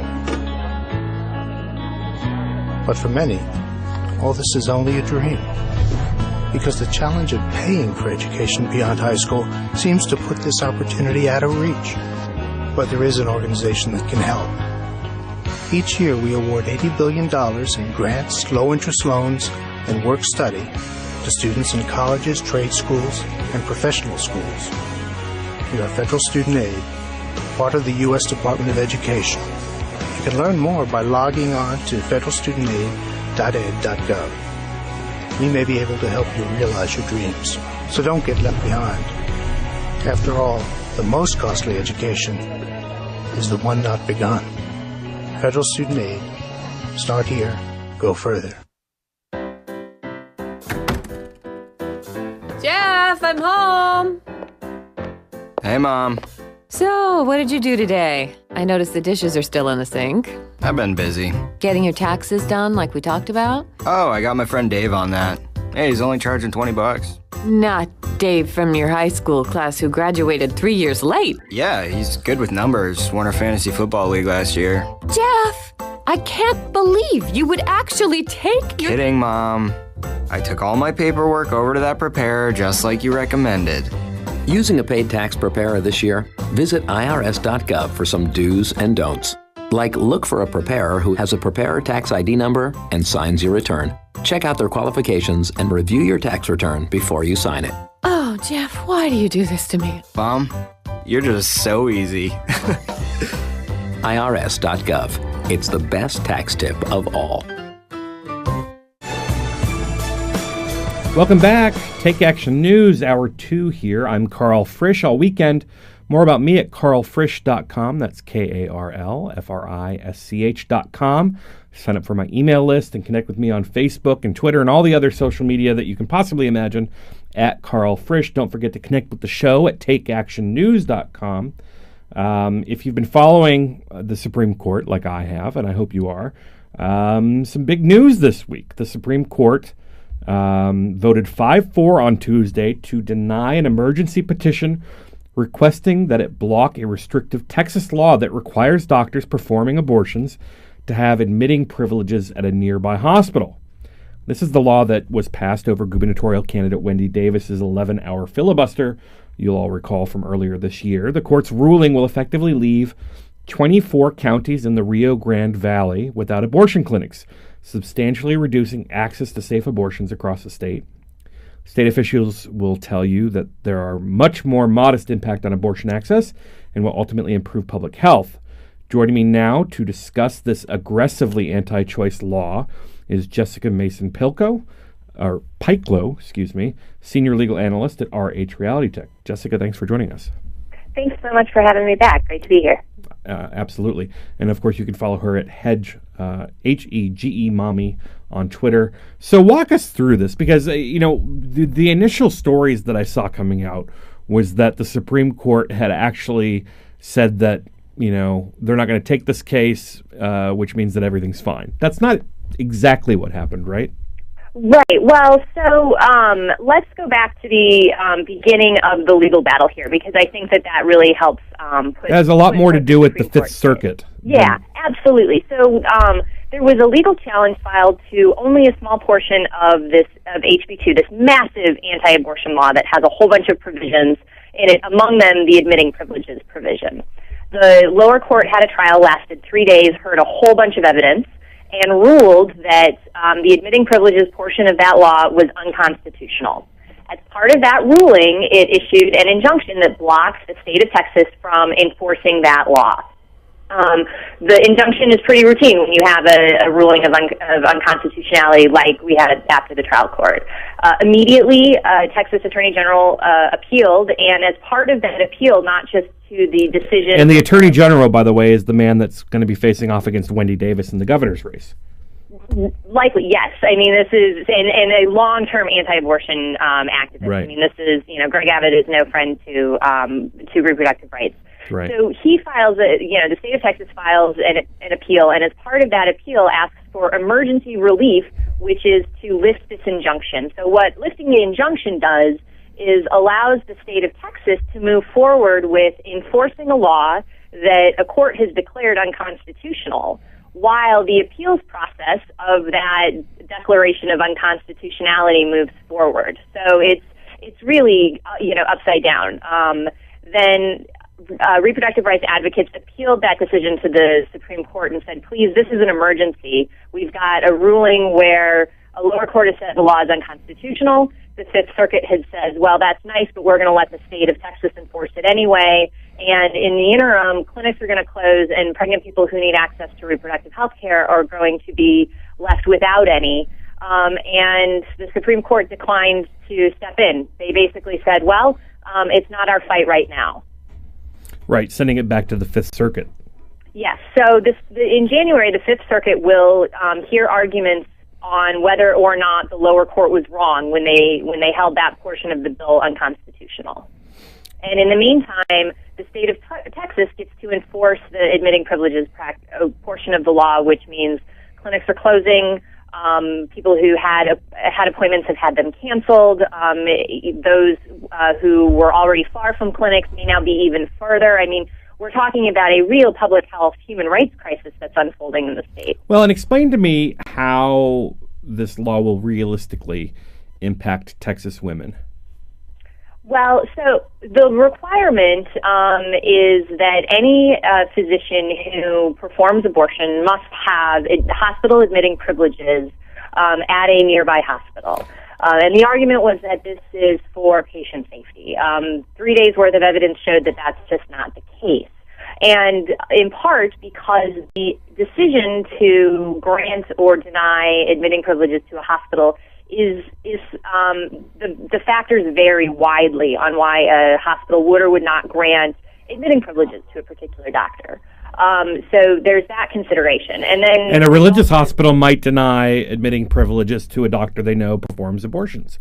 Correct. And technically, they're not supposed to. I mean, we have the Church Act that says that they shouldn't do so, but the other factors that hospitals are allowed to consider in admitting or denying privileges provide cover. Right. So you're not going to find a lot of religiously owned hospitals that have physicians on staff performing abortions, for example. So there's that part of it. And then there's also the reality, and doctor after doctor testified to this, that admitting privileges have very little to do, if anything, with the delivery of good care. Emergency rooms would not be turning away patients in the event that they had a situation that required care immediately. Doctors don't abandon patients the way that the legislators who promoted this bill suggested they did. So there was a lot of false claims about patient safety that the evidence just didn't bear out, The Fifth Circuit didn't seem very interested in that, though. Well, and part of the reason that this is so crazy is that the right here, the folks against women's access to this kind of care, really doesn't see any point in sticking to the facts. I mean, we've heard the craziness that has come out of some of these state legislators as this bill was debated. Absolutely. And I think even what we're seeing in decisions from the court is for those courts that may be more willing to support abortion rights, even the trial court in the Texas case, for example, there's still a willingness to put restrictions on women or people accessing that care in terms of, ultrasound requirements or restrictions on the kinds of care that they can get. But the real concern was over closing clinics and closing healthcare centers, and that is evidence that is really, really difficult for the right to fake. And they time and time again said that we don't have any evidence that these admitting privileges requirements are going to close hospitals. That's not what their intentions are. But clearly, that is what the intentions are, and they know that that's the case, as we can see by the Attorney General's strategy with the Fifth Circuit and the Supreme Court. Well, their only goal is really to shut these things down, and we're going to have to keep following this story as women's health care rights are constantly under attack in these dark red states. Jessica Mason-Piklow from our good friends at RH Reality Check, thanks for joining us. Thank you so much. Alrighty, and when we come back, we are going to be chatting about Senator Kirsten Gillibrand's plan to combat military sexual assault and what its latest progress is in the Senate. So stick around. We'll be talking to Zoe Carpenter, a reporter from The Nation. We'll be right back.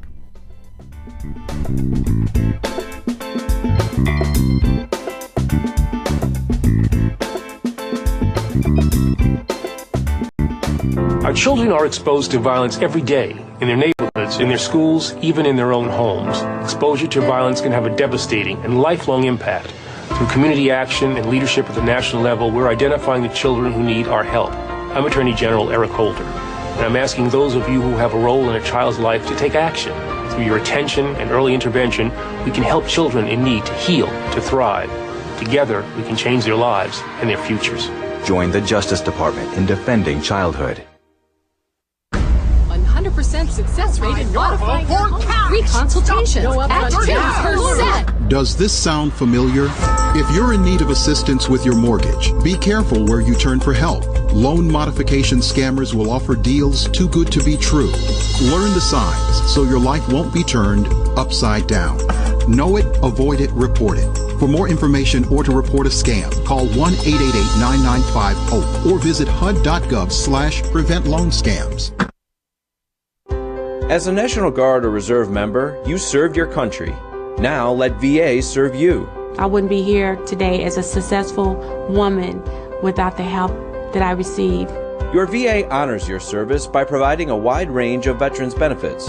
From home loans to job training, VA benefits can help with some of life's toughest challenges. What's important about VA benefits is they don't just touch you as an individual. They can touch your parents, maybe your grandparents, your child.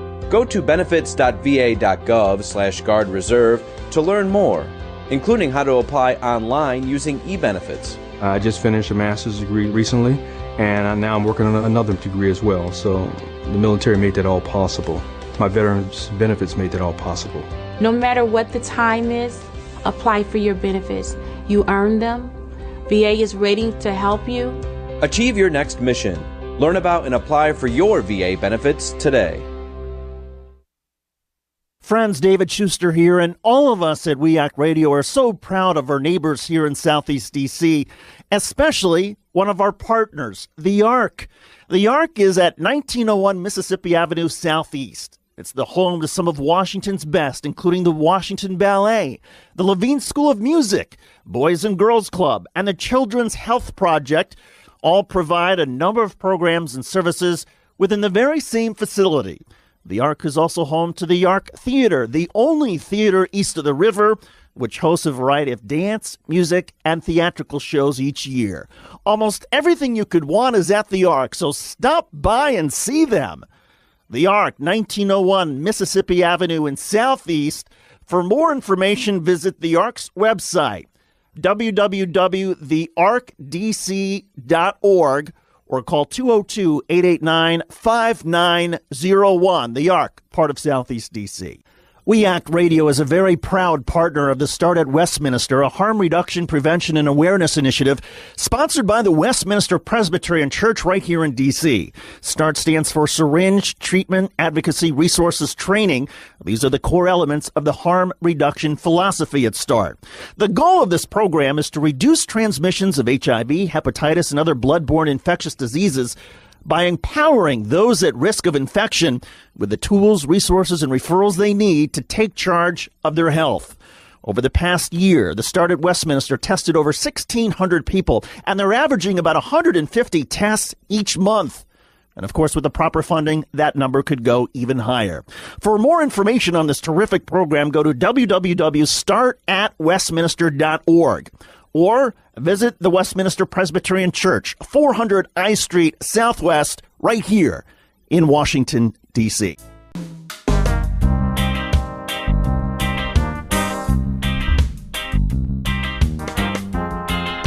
Welcome back. This is Take Action News. I'm Karl Frisch, here all afternoon. More about me at karlfrisch.com. Follow me on Twitter, Facebook, Google+, Yelp, Instagram, MySpace, Friendster, every social media you can possibly imagine. Find me there at Karl Frisch, KarlFrisch. We've had a great show thus far, and we're going to continue moving on. We've got an activist of the week I want to talk about. She started the hashtag that took the world by storm. Solidarity is for white women. You should go to Twitter right now and follow the discussion. Hashtag Solidarity is for white women. Mickey Kendall, thanks for joining me. Hi, how are you? I am great, Mickey. What's it like to see your hashtag explode over the internet in such a tremendous way? And then I want to talk to you about what's more important, which is what the hashtag actually represents. So this has actually been really strange. It was a moment where I thought my friends and I would continue a conversation we've been having for a long time, and inadvertently gave the world permission to express some things that I guess were universally being felt by feminists of color, people of color who interact with white mainstream feminism. Well, and it's interesting. I mean, one parallel, I was talking to Rachel here at the show before the broadcast. One thing that occurred to me when talking about, this whole notion of solidarity being for white women, or, the disappearing of people of color in the feminist movement, is how lesbians were treated in the feminist movement in the early days of the 70s. Mm-hmm. How, Betty Friedan, and basically wanting to de-gayify the National Organization for Women. I think the response has been a bit different here, but what do you? I mean, let's just be frank. There's something more to the hashtag than simply having something successfully viral on the internet. Tell us about the discussion and why the discussion needs to be had. Well, this is the thing. We've been seeing for some time now that when conversations about feminism come up, especially when we're talking, say, professional feminism, we're talking in the same tone about the same people who have the same feelings, and they're always speaking for people. And, we'd had this whole Hugo Schweitzer debacle where he was a quote-unquote male feminist who later admitted it was all basically a scam, and he got in because he cozied up to middle-class white feminism and protected them from any form of critique from people of color about race. And so now we're in this place where this goes all the way back to the very beginnings of feminism, and we're still having the same conversation. And the difference is that it's no longer a conversation taking place in letters or in private, but it happened on Twitter, where the world, so to speak, the Twitter-engaged world could see it. Well, and how different may have felt isolated could speak up. How different is it for any social movement? I mean, it's been a notorious issue in the LGBT community, the lack of presence in leadership or in organizations or even events of people of color. It seems to be endemic of all social movements, labor too, in some degree. Yes, and that's one of the considerations here. At some point, if we're going to say that we're here for solidarity or we're here for, everyone has to have a seat at the proverbial table. Everyone cannot be represented by people who don't share any of the experiences in some cases, and in some cases may in fact be oppressive towards some of the people they claim to speak for. Right. And what's the response that you've gotten from this personally, having kicked off the discussion really with the hashtag?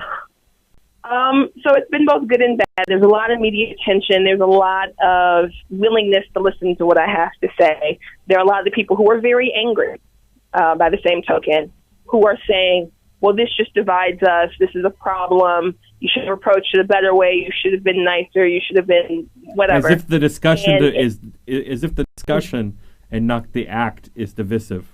Yes.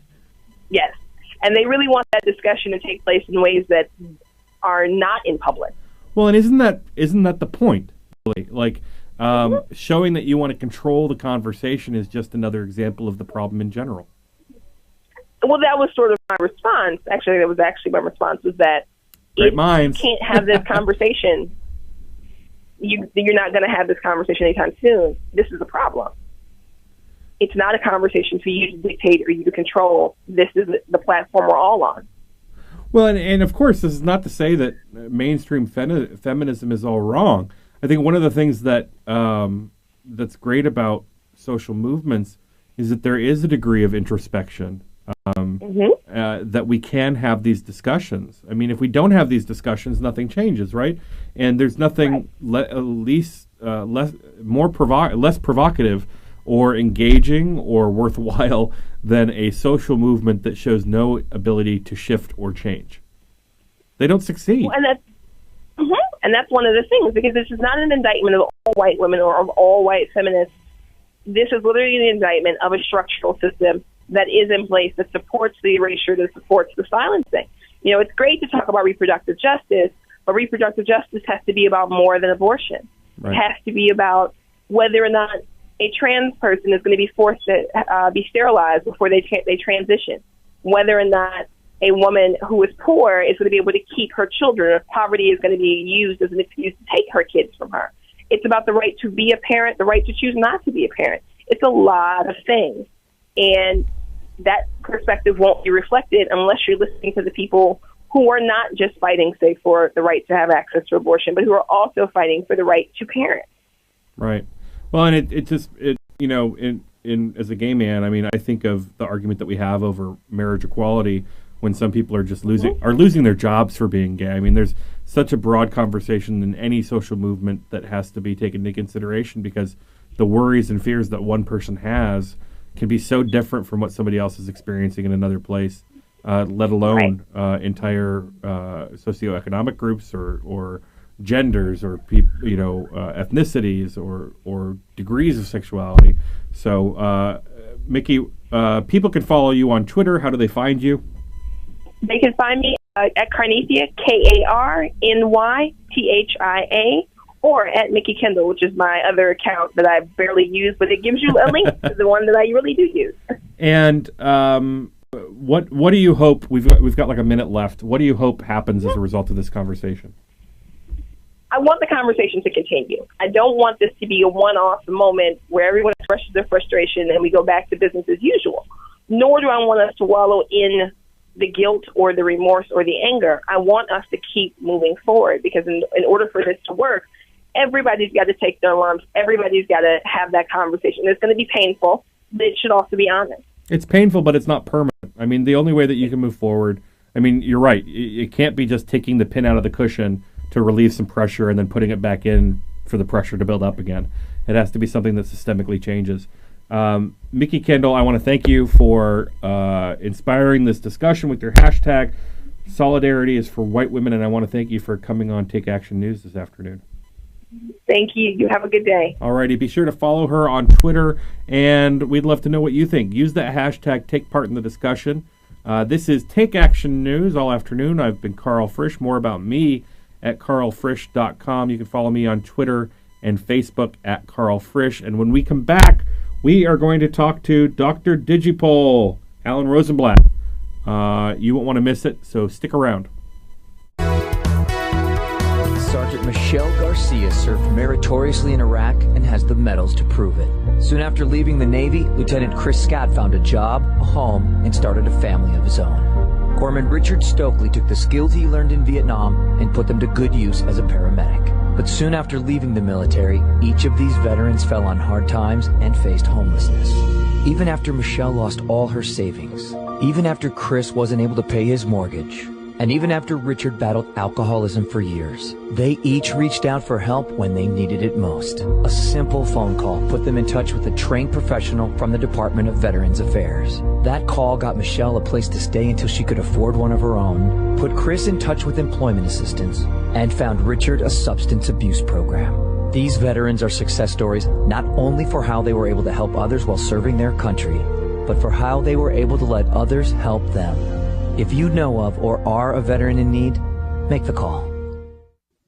When you go on a road trip, you're careful. You follow the signs to arrive at the right place.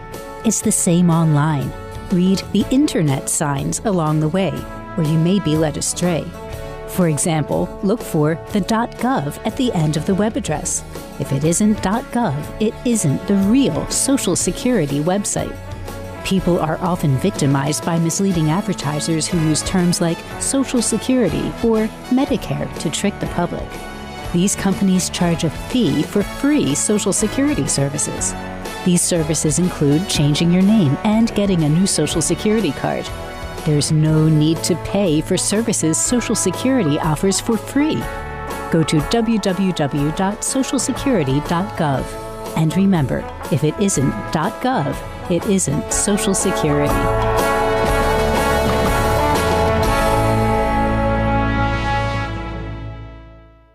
Would you like to secure stable employment, affordable, high-quality child care, or an opportunity to serve your community through meaningful volunteer and internship experiences? If so, UPO is the place for you. Hello, I'm Andrea Thomas, Vice President of Administration and Chief of Staff for UPO. As the Community Action Agency for Washington, D.C., UPO has proudly served the residents of Washington for the past 50 years. Annually, we impact the lives of nearly 100,000 Washingtonians, 100,000 people advancing their education, securing employment, maintaining housing stability, and investing in their communities through volunteerism. Our vision is a Washington of thriving communities and self-sufficient residents. To learn more about our services and how you can partner with us or donate, visit us at www.upo.org.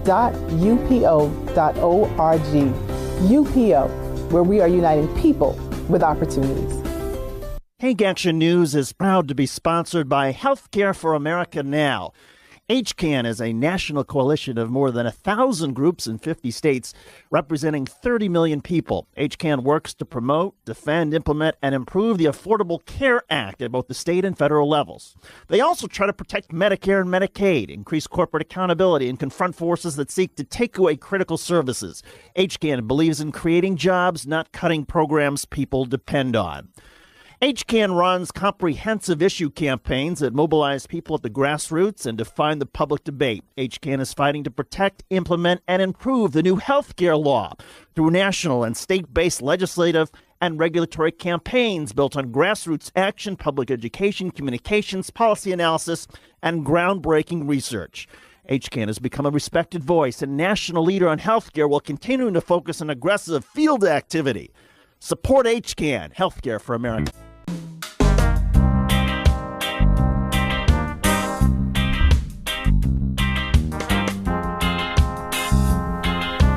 Welcome back. This is Take Action News. I'm Karl Frisch all weekend. So if you're like me, you have no idea that there is a men's rights movement. The masculine mystique, as this Daily Beast article calls it, is inside. It's a look inside the men's rights movement. And if you can stop laughing for just a minute, it's actually a serious thing. You've no doubt encountered them if you ever talk about feminism or issues related to feminism on the internet or elsewhere. And we wanted to chat about it with our good friend R. Todd Kelly, who's the managing editor of Ordinary Times, and he joins us now. R. Todd, hello. Hello, Carl. Thank you very much for having me on. All right. So this whole thing stems from, the 60s and 70s when, Billie Jean King was playing tennis against that guy. I can never remember his name. And people were really up in arms against women daring to say that they wanted equal treatment under the law. And it continues today. Tell us about it. That's true. I would suggest, however, that it's evolved very much from what it used to be back in the 1970s into a different animal. The men's rights movement originally, not surprisingly, was a response, a blowback response to feminism in general in the 60s and 70s. In the 90s, it actually began to pick up a little bit of steam. Thanks to Rush Limbaugh, maybe? Thanks to Rush Limbaugh, but I also think that there's a significant amount in the 1990s of growth in the movement due to child custody issues. And the perception amongst a lot of men who'd been through divorce courts that custody was predisposed toward a mother rather than a father. But even that is very different from what the men's rights movement is today. The Internet has actually allowed the men's rights movement to grow into something that is completely different and is actually perhaps best described as a confederacy of rather disjointed causes, which are really bound together as much by sort of an animosity towards feminism as actually a desire to campaign or fight for men's rights. I'm familiar with Rush, using the word feminazi and everything else. Right. But, you talk about, whether it's spousal abuse or child custody or other things. We often see these people, going after victims of these things in the name of male rights. They'll drag a rape victim through the mud, for example. That's absolutely true, and I think, one of the things that I think it's important to keep in mind when you're talking about the men's rights movement is that there are two separate things going on at the same time. There are actually a group of men that have concerns about what I believe, which I wouldn't have believed actually prior to my research from this story, but which I now believe are legitimate grievances that men, at least in American society, especially lower income and minority men, have, where unintended consequences of laws have sort of, in various cases,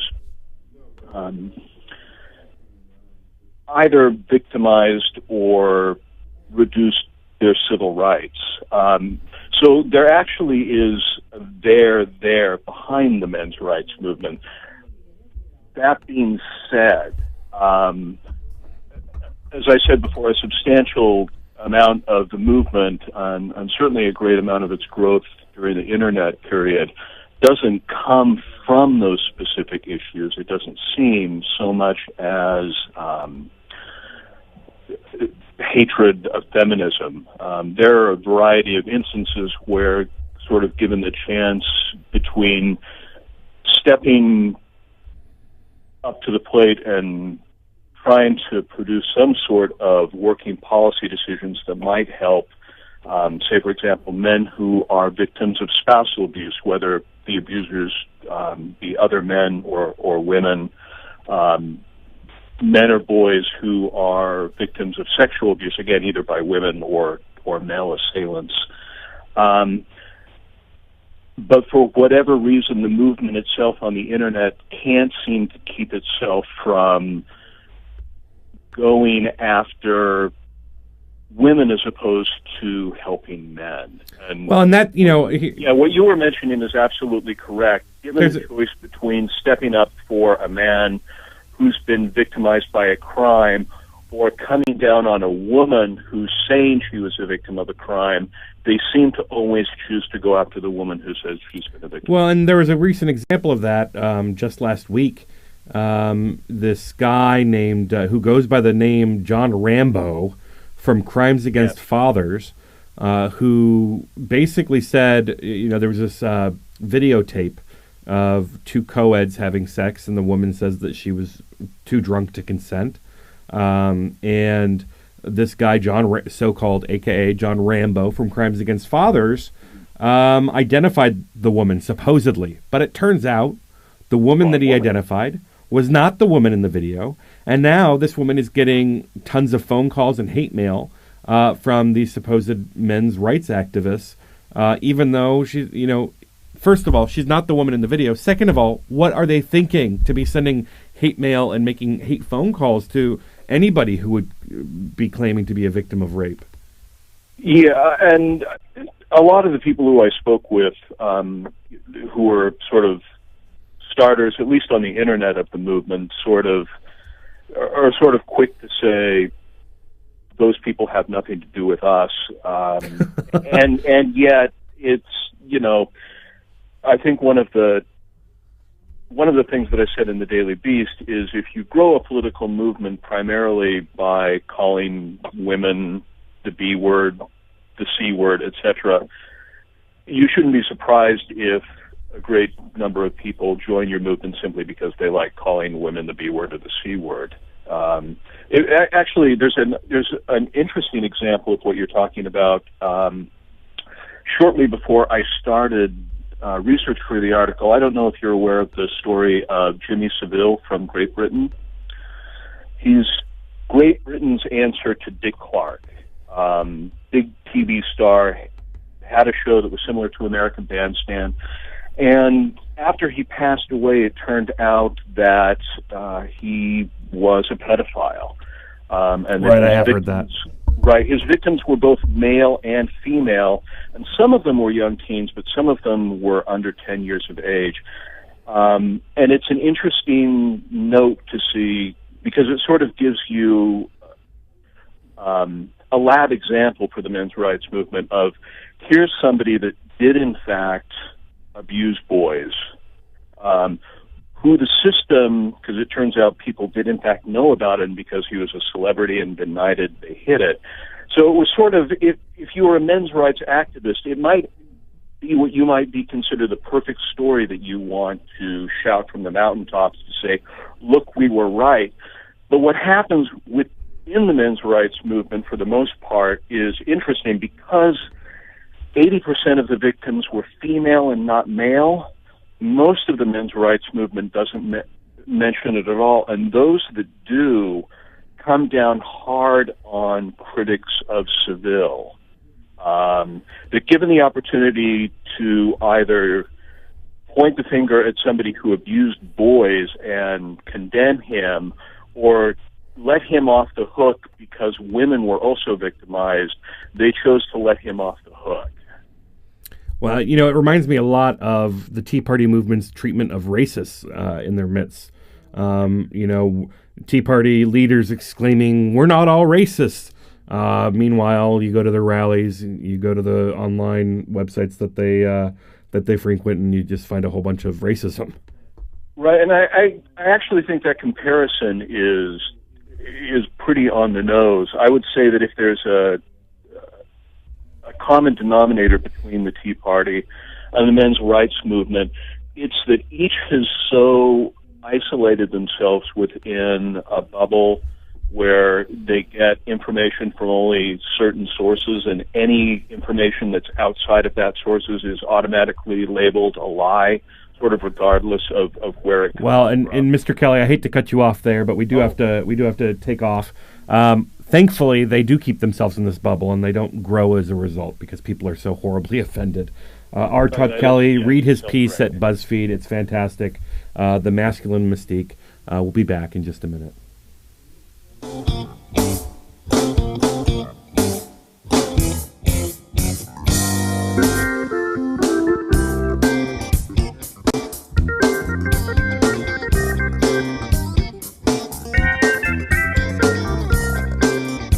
I'm Gary Johnson, former governor of New Mexico. Last year, my state became the 12th state to allow medical use of marijuana by patients who are seriously ill. Some people were surprised that a Republican governor supports medical marijuana, but I'm hardly alone. Groups like the American College of Physicians, American Nurses Association, and American Public Health Association have all acknowledged the medical value of marijuana. New research about medical marijuana is coming out almost every day, showing remarkable potential in all sorts of serious conditions, including cancer, AIDS, and chronic pain. But some in government still want to put politics and ideology ahead of public health. To learn more about medical marijuana and what you can do to help, contact the Marijuana Policy Project at 1-877-JOIN-MPP or visit them on the web at mpp.org. Thanks. You're listening to We Act Radio, WPWC 1480 AM, broadcasting live from Martin Luther King Jr. Avenue in D.C. I'm Gary Johnson, former governor of New Mexico. Last year, my state became the 12th state to allow medical use of marijuana by patients who are seriously ill. Some people were surprised that a Republican governor supports medical marijuana, but I'm hardly alone. Groups like the American College of Physicians, American Nurses Association, and American Public Health Association have all acknowledged the medical value of marijuana. New research about medical marijuana is coming out almost every day, showing remarkable potential in all sorts of serious conditions, including cancer, AIDS, and chronic pain. But some in government still want to put politics and ideology ahead of public health. To learn more about medical marijuana and what you can do to help, contact the Marijuana Policy Project at 1-877-JOIN-MPP or visit them on the web at mpp.org. Thanks. You're listening to We Act Radio, WPWC 1480 AM, broadcasting live from Martin Luther King Jr. Avenue in D.C. You're listening to WIN, Workers Independent News, a production of Diversified Media Enterprises. I'm Doug Cunningham. Illinois will cut state worker retiree benefits, raise the retirement age for some public workers, and in some cases cut cost of living adjustments. Unions call it theft and are taking it to court because the Illinois Constitution bans diminishing or impairing state worker pensions.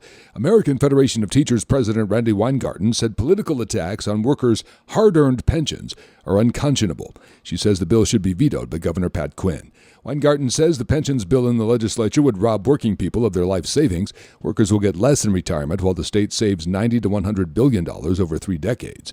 For years, politicians in Illinois shortchanged public worker pension systems by failing to put enough money in. The Illinois House earlier had refused to allow a vote on a union-backed plan to reform the pension system, even though it had passed the Illinois Senate. As the American Legislative Exchange Council met in Washington, D.C., some members of Congress sounded the alarm about the pro-corporate anti-public interest agenda of ALEC. Wisconsin Congressman Mark Pocan says ALEC is arguably the most effective lobbying organization in the country, and in his opinion is violating IRS rules on political lobbying by 5013C groups. While ALEC lawyers are trying to form a new front group to get around IRS political lobbying rules, Representative Pocan says ALEC continues to attack the public interest in a variety of ways. From voter ID laws to pension law changes to going after public workers to the Stand Your Ground law and many, many other bills we've seen across the states when they're introduced in a number of places. It's from this conservative organization, this lobbying firm that's called ALEC. It is definitely not in the public interest. It's in the special interests who fund the organization, and we need to do everything we can to stop their activities. A new report from the Center for Effective Government says lower taxes on corporations does not produce more jobs.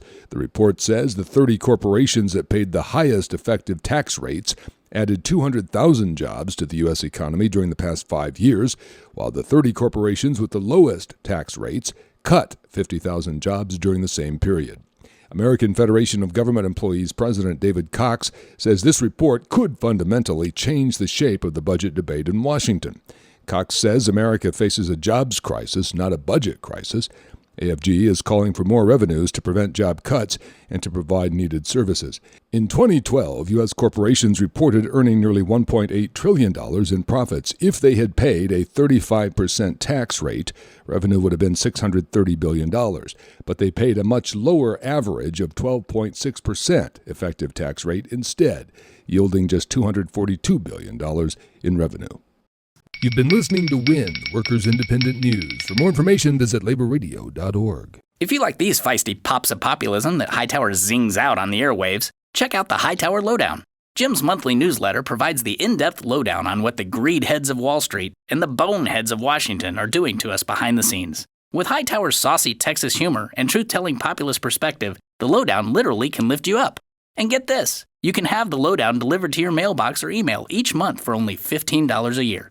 Yes, 12 issues, only $15. Check it out, hightowerlowdown.org. Can you be sent to prison for posting alleged al-Qaeda material on the internet? I'm Bill Newman, and this is the Civil Liberties Minute. After Tariq Mahana returned from his trip to Yemen in 2004, he began translating Arab language alleged al-Qaeda material into English and posting it on the internet. In response, the government indicted him, and in December 2011 convicted him of providing material support for terrorism and had him sentenced to 17 and a half years. The problems with that trial? First, the jurors were instructed they could vote to convict him either for those translations or for, this was highly disputed, traveling to an alleged terrorist training camp in Yemen. No need for a unanimous jury verdict here. 12 people agreeing he must be guilty of something was good enough. Second, the prosecution was motivated by and intended to silence unpopular political speech. And third, at the trial, the government introduced highly inflammatory evidence, images of Osama bin Laden and suicide bombs intended to prejudice the jurors, all of which had nothing to do with the actual case. Nonetheless, in November 2013, Tariq Mahana's appeal was rejected by the Federal Appeals Court, which leads to this sobering conclusion about terror. The terror that prosecutors can inflict by using vague and overbroad laws to silence speech they don't like. It's magic. Alleged terrorism, and abracadabra, the Constitution vanishes. The Civil Liberties Minute is made possible by the ACLU because freedom can't protect itself. American citizens everywhere are demanding and supporting speedy and complete action. Broadcasting from the We Act radio studios in Washington, D.C., heard live across the nation, this is Take Action News with Karl Frisch. Many of the world's great movements of thought and action have flowed from the work of a single man. There is work to be done. The state of our economy calls for action, bold and swift, and we will act. We will take action when action is required.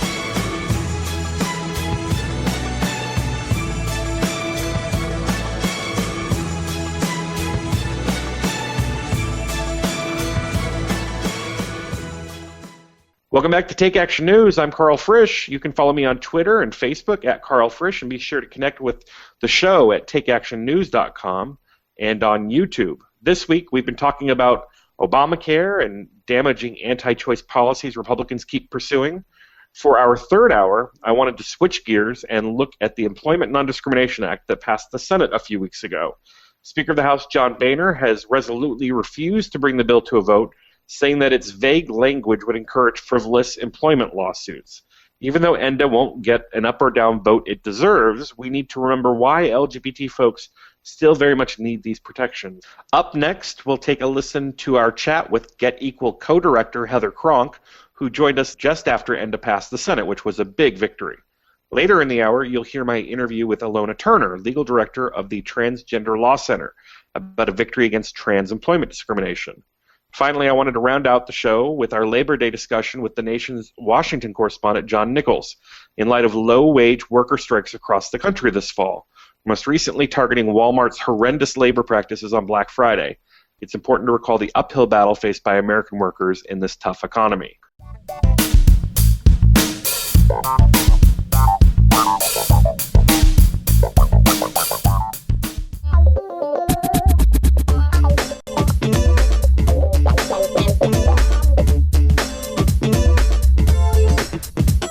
Welcome back. This is Take Action News. I'm Karl Frisch. We've talked before on the show about, issues important to the LGBT community other than marriage equality. Although marriage equality is a giant issue, a lot of our heterosexual friends and family have no idea that gay and lesbian people can be fired in 30 some odd states just for who they love.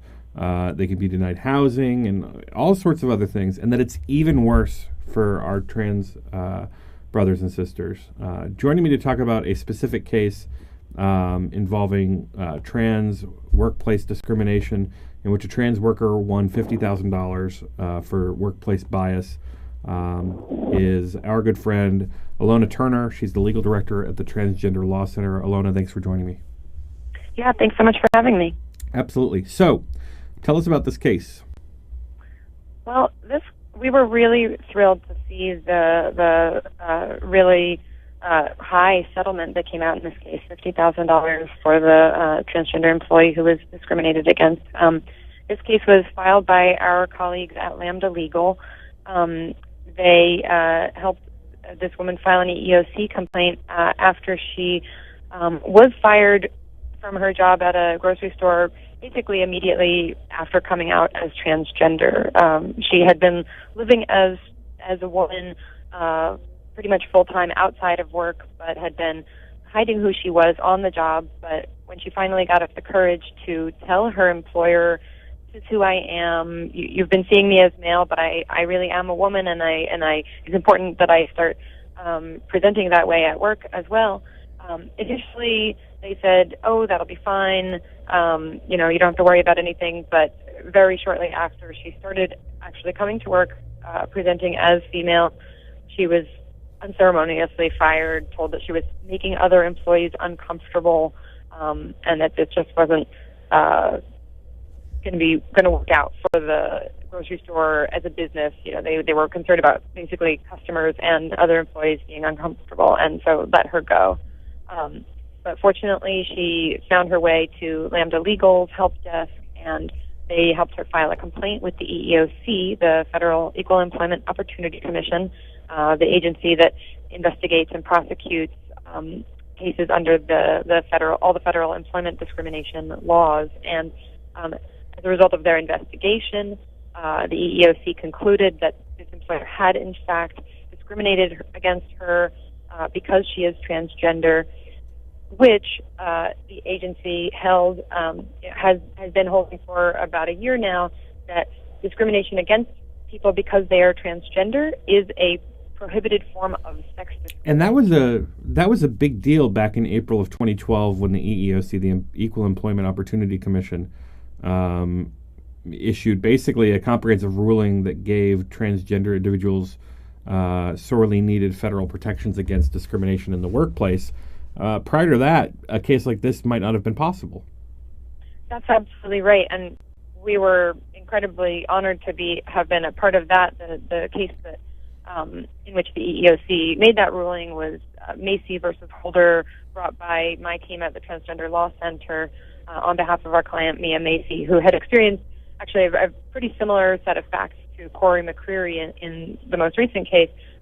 Mia had applied for a job at a federal agency, and they said she was a shoo-in, and she packed up her family and moved across the country, actually, in counting on this job coming through. But shortly before she was supposed to start work, she had been going through sort of legal and medical steps to transition from male to female, and they had offered her the job essentially when she was presenting as male, and then she called them to say, "Oh, by the way, I need to let you know I'll be starting work as a woman, as Mia," and they got back to her within a couple of days and said, "Oh, sorry, actually, the funding for the position has been cut. There's no more job." But she later found out that, in fact, they had hired somebody else. And then, actually, the EEOC concluded its investigation just a couple months ago and found that, yes, it was completely discriminatory. The other person that they hired was far less qualified, and it was all pretextual for, they were really concerned about the fact that she was transgender, as we suspected all along. Is there any indication of how prevalent this is? I mean, we're at the dawn of a new civil rights age where you tell most heterosexual people that LGBT people can be fired in, well more than half the states in this country, and they're shocked because our culture has moved so much more quickly than our laws have. And it's continuing to move more quickly for gay and lesbian, bisexual people, but not as quickly for trans people. How prevalent is this type of workplace discrimination for trans people? Unfortunately, it's extremely, shockingly high, the rates of employment discrimination faced by transgender folks. Some recent studies have shown that as many as something like 94% of transgender people in a recent, really large national survey said that they had experienced some kind of mistreatment on the job simply because of who they are. And that we see that playing out in the really high unemployment rates for the trans community, which are at double the national average, and it goes up to 4 times the national average for African American transgender people. Really disproportionate rates of homelessness. As a result, people living in extreme poverty, getting involved with, being forced to get involved with the street economies because they can't get another kind of job, and then disproportionate involvement with the criminal justice system. It's really just a terrible cycle of discrimination and further marginalization. Well, and that's why I think the EEOC's decision to classify this as a form of gender discrimination was so huge. For years we've been talking about the Employment Non-Discrimination Act in Congress, and several years ago there was an effort to remove trans protections in that legislation to make it easier or more palatable to members of Congress who might not vote for it with such protections. That was thankfully abandoned. And then this kind of leapfrog situation happened with this decision, which I think is outstanding.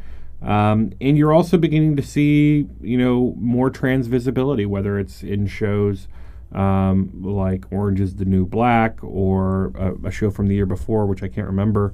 You had the Miss Universe pageant contestant. And now I read this really, heart-touching story from the newspaper about a California high school student who was elected homecoming queen, a transgender teenage girl. Right. These are the same types of stories that you read in the late 90s, early 2000s about LGBT people, where it was becoming more and more evident that a generation of people coming up the ranks of society did not have a problem with any of this.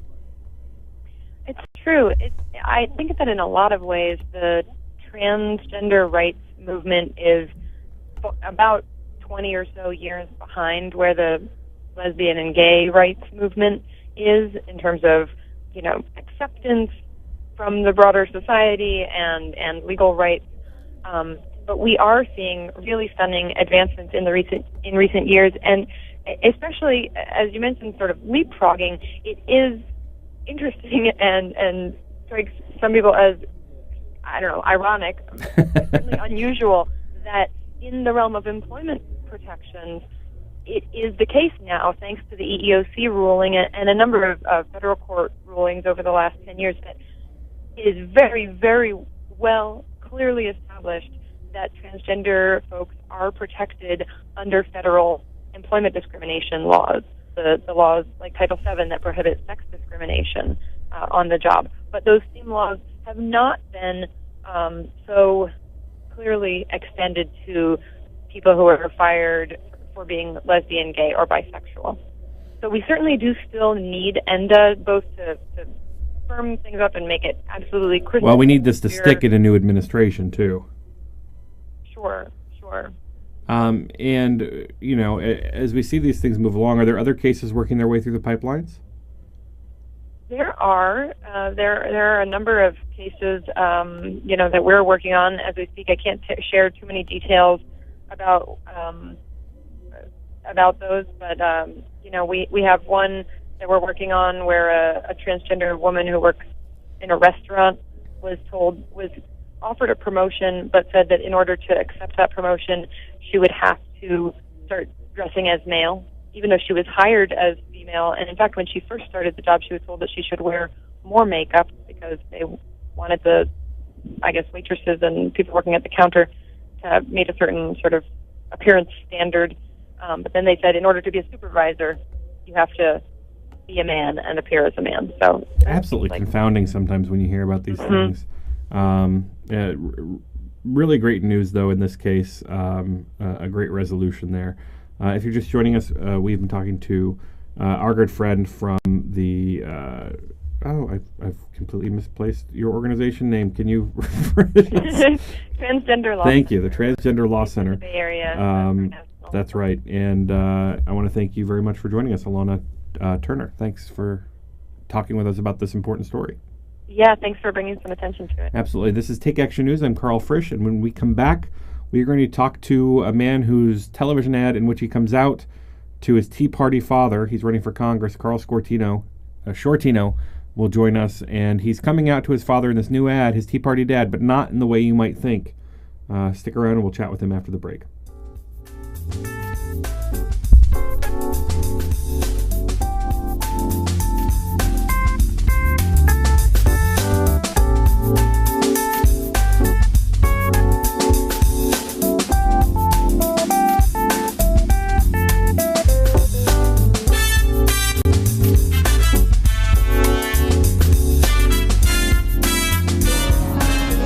Education beyond high school, a path to opportunity and success for our young people, and the key to building a better life for themselves and ultimately their own children. But for many, all this is only a dream, because the challenge of paying for education beyond high school seems to put this opportunity out of reach. But there is an organization that can help. Each year we award $80 billion in grants, low-interest loans, and work study to students in colleges, trade schools, and professional schools.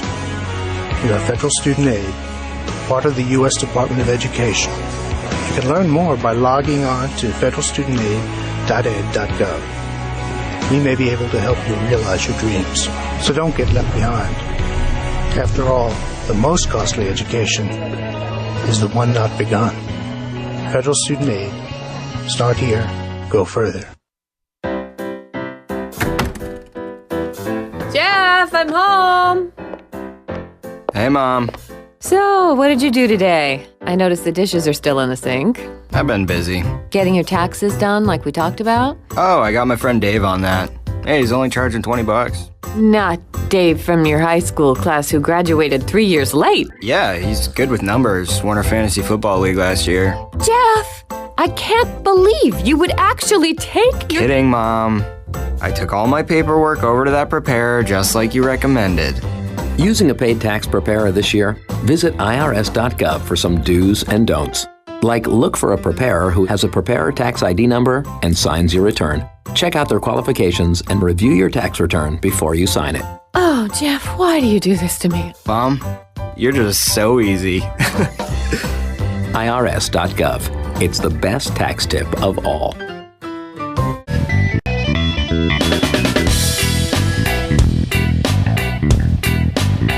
Welcome back. Take Action News all weekend. I'm Karl Frisch. And one of the things I wanted to chat about with you today is the trial and sentencing of Chelsea Manning. She was sentenced to 35 years. The government had asked for 60 years. Manning's team had asked for 25. This is the longest sentence ever handed down for leaking government information.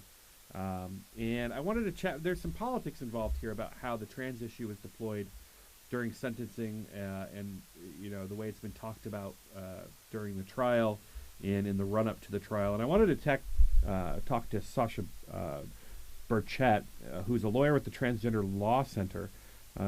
She also served in the armed forces. She really knows how trans issues were deployed in the sentencing phase of the trial. Manning's counsel invoked her trans identity as a mitigating factor in the crime. And I wanted to hear from Sasha how this worked out and what she thinks was at stake here on the issue. Sasha, thanks for joining us. Oh, hi, Karl. Thank you so much for having me on. I really appreciate it. Absolutely. So, Chelsea Manning, we've been subject to right-wing media making fun and pulling the same old anti-trans cards that they seem to always pull whenever the issue comes up and is deserving of attention. And all the while this is happening, a woman's life has been changed forever. She's going to prison for 35 years. What do you make of everything? Yeah, struggling with gender identity in any context is extremely difficult. trans people face massive amounts of discrimination, as I'm sure all of your listeners can relate to and understand. That it's a really difficult process, in the civilian sector. But to even imagine trying to come out and be who you really are as your authentic self within the military context is virtually impossible. With the conditions that are such at the present time within the military. And it really highlights this whole discussion, moves the conversation forward in three fundamental ways for the work that's being moved forward with the Transgender Law Center and trans rights in general. And that's the issue of it's time for the military. We've gotten past denying gays and lesbians from serving openly, and there was no boogeyman. This guy didn't fall. We still have a disciplined and prepared military, and the same issue applies to transgender people. We're not new. We've been serving. I myself served in the Marine Corps for 4 years, and proudly and honorably, and but it's time to drop that exclusion. And the other two issues I just wanted to touch on quickly that are just a little broader than the discussion about the litigation, but it's the issue of access to health care. One of the biggest concerns we have with the way this was approached from the military perspective was they made an announcement, almost after her sentencing or after her announcement that, she would be expressing her gender identity and living as her authentic self. The military responded by stating that, they would deny any kind of medically necessary health care for her, which is, extremely compromising for her. But it's also inappropriate because, that's just, that the Eighth Amendment prohibits that kind of cruel and unusual punishment and that deliberate indifference to people's medical health care needs. And the last issue I just want to touch on briefly because I don't want to stand on my pedestal here, but is the issue of the extreme violence that trans people face within the prison industrial complex. Trans women, the Prison Rape Elimination Act regulations were passed just last year, and part of that was pushed through because of the extreme violence that trans people face because of the way the system was set up before. And trans women, for example, are 13 times more likely to be sexually assaulted than any other prisoner. So this issue has brought up a lot of different issues and helped push this conversation forward. So we're really excited about it. Well, and it may be a tough question, but I mentioned that Chelsea Manning's legal team brought up her trans identity as a mitigating factor in the trial. Do you think that has the potential of setting back the trans community by further stigmatizing the community, saying that because of her identity, that might have mitigated why she did these things?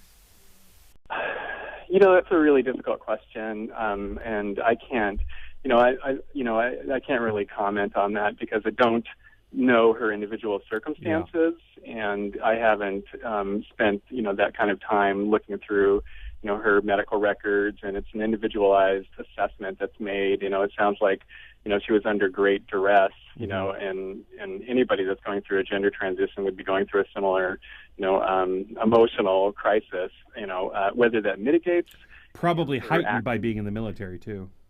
Yeah. It's extremely. I mean, it's been a long time since I've been in, but at the time it was, there wasn't even the word transgender, but it was extremely homophobic, and it's extremely a difficult place to be, especially with that gender identity. So yeah, I can imagine where it would have been a very, very difficult time for her, and going through that process, and then trying to do what she felt was the right thing at that time as well.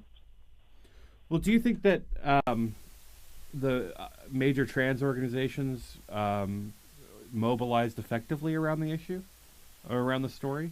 Or do you think that there's still work to be done? And not just the major trans organizations, but also the more broadly LGBT organizations? Yeah, I think that's a good question. I think that there's a lot of political questions involved with, her story, and it's a really difficult, and it's a very private, story as well. So I don't think that there was a failure, but I think that, definitely, that there was, an indication that, she was expressing a different gender identity. There were mixed signals for sure, but I think that we could have done more, and I think that we're doing that now, especially now that she's come out and expressed her gender identity in a clear way. I think a lot of organizations are stepping forward and talking about the issues that are really at stake here. Like, again, just to reiterate, not to get on my soapbox again, but the issue of trans people serving openly in the military, the access to health care, and and by the way, just for your listeners, just going back to the health care issue a little bit. There's been great movement forward, not just within the federal systems with the Prison Rape Elimination Act, but the Veterans Administration has actually started to provide, gender-affirming, medically necessary health care. So we've seen a lot of movement forward. So I think that, we're taking this time to support her now for sure, but we're also using this as a way to move this conversation forward to talk about these other issues. All right, if you're just joining us, we're talking about the sentencing of Chelsea Manning with Sasha Burchett from the Transgender Law Center. This is the Take Action News. I'm Karl Frisch. Be here all afternoon. More about me at karlfrisch.com, and be sure to connect with the show at takeactionnews.com. We will be back after this.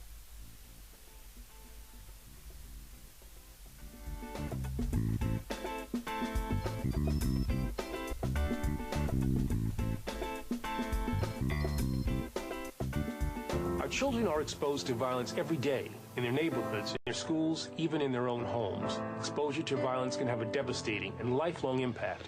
Through community action and leadership at the national level, we're identifying the children who need our help. I'm Attorney General Eric Holder, and I'm asking those of you who have a role in a child's life to take action. Through your attention and early intervention, we can help children in need to heal, to thrive. Together, we can change their lives and their futures. Join the Justice Department in defending childhood. 100% success rate in modifying free consultations at 2%. Does this sound familiar? If you're in need of assistance with your mortgage, be careful where you turn for help. Loan modification scammers will offer deals too good to be true. Learn the signs so your life won't be turned upside down. Know it, avoid it, report it. For more information or to report a scam, call 1-888-995-HOPE or visit HUD.gov/prevent-loan-scams. As a National Guard or Reserve member, you served your country. Now let VA serve you. I wouldn't be here today as a successful woman without the help that I received. Your VA honors your service by providing a wide range of veterans benefits. From home loans to job training, VA benefits can help with some of life's toughest challenges. What's important about VA benefits is they don't just touch you as an individual. They can touch your parents, maybe your grandparents, your child. Go to benefits.va.gov/guardreserve to learn more, including how to apply online using e-benefits. I just finished a master's degree recently, and now I'm working on another degree as well. So the military made that all possible. My veterans benefits made that all possible. No matter what the time is, apply for your benefits. You earn them. VA is ready to help you. Achieve your next mission. Learn about and apply for your VA benefits today.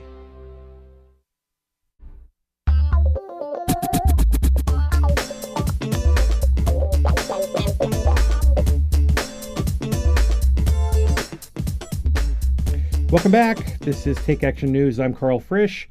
So, the U.S. Senate this week passed the Employment Non-Discrimination Act with 64 votes in favor and only 32 votes against. That includes all of the Senate Democrats and 10 Senate Republicans. Joining us now to talk about this, some of the other successes that the LGBT community has had over the last couple weeks, is our good friend from Get Equal, Heather Cronk. Heather, thanks for joining us.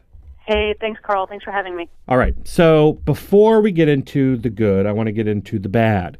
Because, a lot of our allies in the straight world have no idea some of the things that LGBT people face. We're fighting for marriage equality, so they assume that we can't get fired simply because of who we love, or that we can't be denied a rental apartment or a lease on an office space because of who we love. But just so people have the facts handy, gay people like me can only get legally married right now in 14 states and Washington, D.C., but very soon 16 states. Gay people like me can be fired in 29 states based simply on who I love and not for the quality of their work. On that score, the number of states Sanctioning discrimination is even worse for transgender people. They are only protected in 17 states. Stable, law-abiding same-sex couples in 32 states are forbidden from jointly adopting children and denied the right to adopt the sons and daughters of their partner in an equally unfortunate number of states. Students who identify or are perceived as LGBT remain vulnerable to state-sanctioned discrimination by their teachers and public schools in 36 states, while 33 members of our quote-unquote more perfect union have no statewide programs protecting them from bullying. When it comes to renting a home, people like me can be denied a lease simply for being gay in 29 states, and again, the numbers are even worse for the transgender community. While hospitals accepting Medicare and Medicaid are currently barred from denying visitation to same-sex partners as a result of a mandate issued by President Obama, 26 states have no laws guaranteeing such simple human dignity should the edict ever be rescinded by a future president. And as we know, some hospitals don't follow those rules anyways. So, Heather, here we are, and the Senate passes the Employment Non-Discrimination Act by a rather large margin, but not without some controversy. Talk to us about it. Yeah, that's right. Well, we were really excited to see the Senate finally take up and pass this bill, which is actually the first time that they voted on this bill since 1996. So the last time the Senate took action on this bill, Macarena was the number one hit single on the radio, which that should tell you something. So we were excited to see them take it up, but the problem with the version of the bill that they passed is that distinct from other pieces of civil rights legislation, like the Civil Rights Act, like the Americans with Disabilities Act, this piece of legislation, the Employment Non-Discrimination Act, actually has far broader religious exemptions than ever seen in a piece of civil rights legislation before. So we were excited to see, forward movement from the Senate. Get Equal is really concerned about the kind of precedent that sets. And basically the assertion that the Senate was making that not just religious institutions like churches and synagogues, but religiously affiliated institutions like hospitals and universities actually have exemption from the law. So, the Senate passed a bill that said actually it's cool for universities and hospitals to still continue to discriminate. So it's kind of a half a step forward and a half a step back. That's right. And the other thing that it does, that the religious exemptions does as a precedent, is also hurt our friends and allies in the reproductive justice movement who have been fighting these same kinds of religious exemptions for years. Well, it's not. We're It's currently seeing that play out in the court system. Perhaps even further than that, it also hurts the marriage equality fight. When you consider that folks are trying for all kinds of exemptions there. And to what point does it end if people are going to have these religious conscious disputes? Could somebody who has an STD or whatever be denied treatment by a hospital or whatever? I mean, at a certain point, if we know that the House is not going to be voting on this anytime soon, didn't we have an opportunity to get the legislation right and passed in the Senate? I think that's absolutely right. And the really frustrating part of that is that Democrats went in with this version of the bill. This wasn't the compromise. This was the starting point. And so, our pushback on the religious exemptions was partially a content pushback, right? We wanted to make sure that, media was paying attention to this and that the LGBT community was paying attention to this and really kind of look at the content of the bill. But it's also a problem with precedent that, now we're looking at ways that, the radical right, the radical religious right, can actually then use this as precedent in much more far-reaching, bills and efforts to kind of solidify discrimination into law. For me, it's particularly poignant to be looking at a bill that writes discrimination into a non-discrimination bill. Right. So meanwhile, you've got people like Speaker Boehner saying that the legislation is unheard of because it's so vague and makes it possible for people to sue, which is the whole point. But at the same time, it's unprecedented because, like you said, it provides for an avenue of discrimination in a piece of anti-discrimination law. When people were fighting the civil rights pushes in the 50s and 60s, they often made religious claims to advance their bigoted opinions. And religious folks were not granted any sort of out on religious grounds when it came to discrimination against people of color, were they? Well, and that was actually the most striking thing as part of this conversation, that Julian Bond, the former head of the NAACP Right. and a civil rights warrior, wrote an op-ed in the Politico, back a couple of months ago, saying exactly that, saying these religious exemptions are the exact same religious exemptions that folks were trying to write into the Civil Rights Act in 64 and in 74, and we resisted them every time. And we should do the same thing in this bill. And I found that, particularly moving. Okay, so let's move on to sunnier topics. There has been good news. You have the state of Illinois and the state of Hawaii both passing marriage equality through their legislatures and on to the governor. Hard-fought wins, right? Well, those are especially hard-fought wins. I mean, Illinois came down to, the skin of their teeth. And Hawaii has actually been fighting this fight for 20 years. Well, they were Hawaii was the first state to take this up. And there have been folks, organizers on the ground for the last 2 decades, trying to not just win this fight. It's not just about winning the fight, but they've been working for 2 decades to have the same dignity and respect that their neighbors do. And my heart went out to all those folks who I know have been working for a really long time on that. Well, and, for folks that don't know, 20 years ago, the Hawaii Supreme Court basically said you can't treat people differently. And the way that the state dealt with it was by passing a state initiative that basically said that the legislature could decide who gets to be married. Now, that's exactly what the legislature did decide in this legislation. But of course, right-wingers tried to take it to court saying, no, what the initiative actually meant was that they can only allow marriages between one man and one woman. But they were just laughed out of court, right? Right. Yeah, that's exactly right. I remember actually, I grew up in the South and I went to college in the South, and I remember talking about this in one of my English classes in college in the South, and it blew my mind. I mean, Hawaii was really on the front edge of this, and that was really my introduction into what culture wars look like. Well, and, I keep on telling people, if you're my generation, 35 years old, the idea that you would one day be able to get married is so bizarre, because it didn't enter my consciousness until the case in Hawaii either. But then even when it did enter my consciousness, it was kind of like a peripheral thing, like, yeah, okay, buddy. Yeah, we'll be able to get married someday. Yeah, and kudos to the folks who have been, fighting this for even longer than 20 years. I mean, the folks at Land Legal, the folks at Marriage Equality USA have been doing this grassroots work for decades. Well, and there was a case out of Minnesota in 1973. That's right. And, I think that speaks to not just the powerful narrative of recognizing love and not just government recognition of love, but, your neighbor and your family and your church, all of those pieces of the community coming together and validating a relationship, I think is just so powerful. Well, and once the law goes into effect in Hawaii, once the law goes into effect in Illinois, some 38% of Americans will live in a state where marriage equality is the law of the land.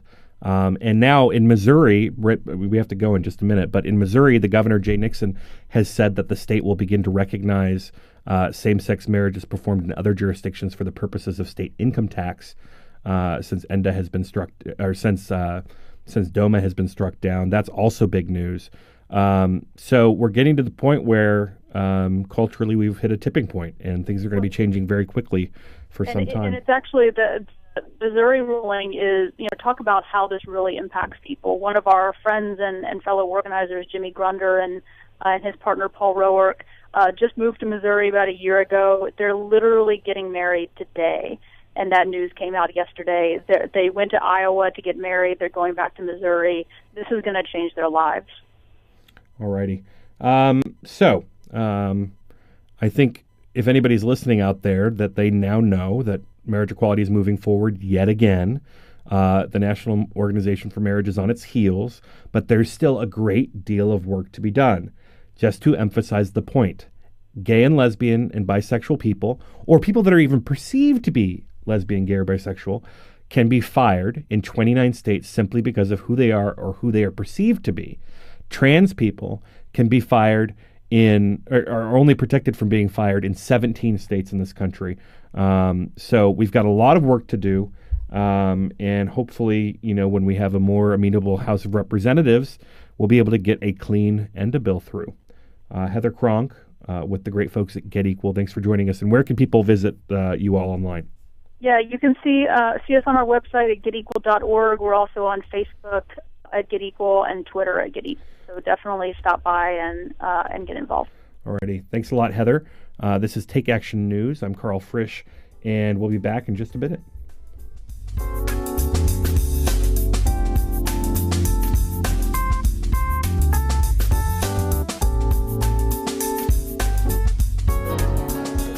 Education beyond high school, a path to opportunity and success for our young people, and the key to building a better life for themselves and ultimately their own children. But for many, all this is only a dream, because the challenge of paying for education beyond high school seems to put this opportunity out of reach. But there is an organization that can help. Each year we award $80 billion in grants, low-interest loans, and work-study to students in colleges, trade schools, and professional schools. We are Federal Student Aid, part of the U.S. Department of Education.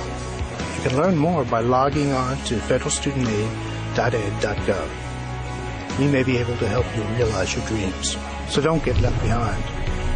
After all, the most costly education is the one not begun. Federal Student Aid.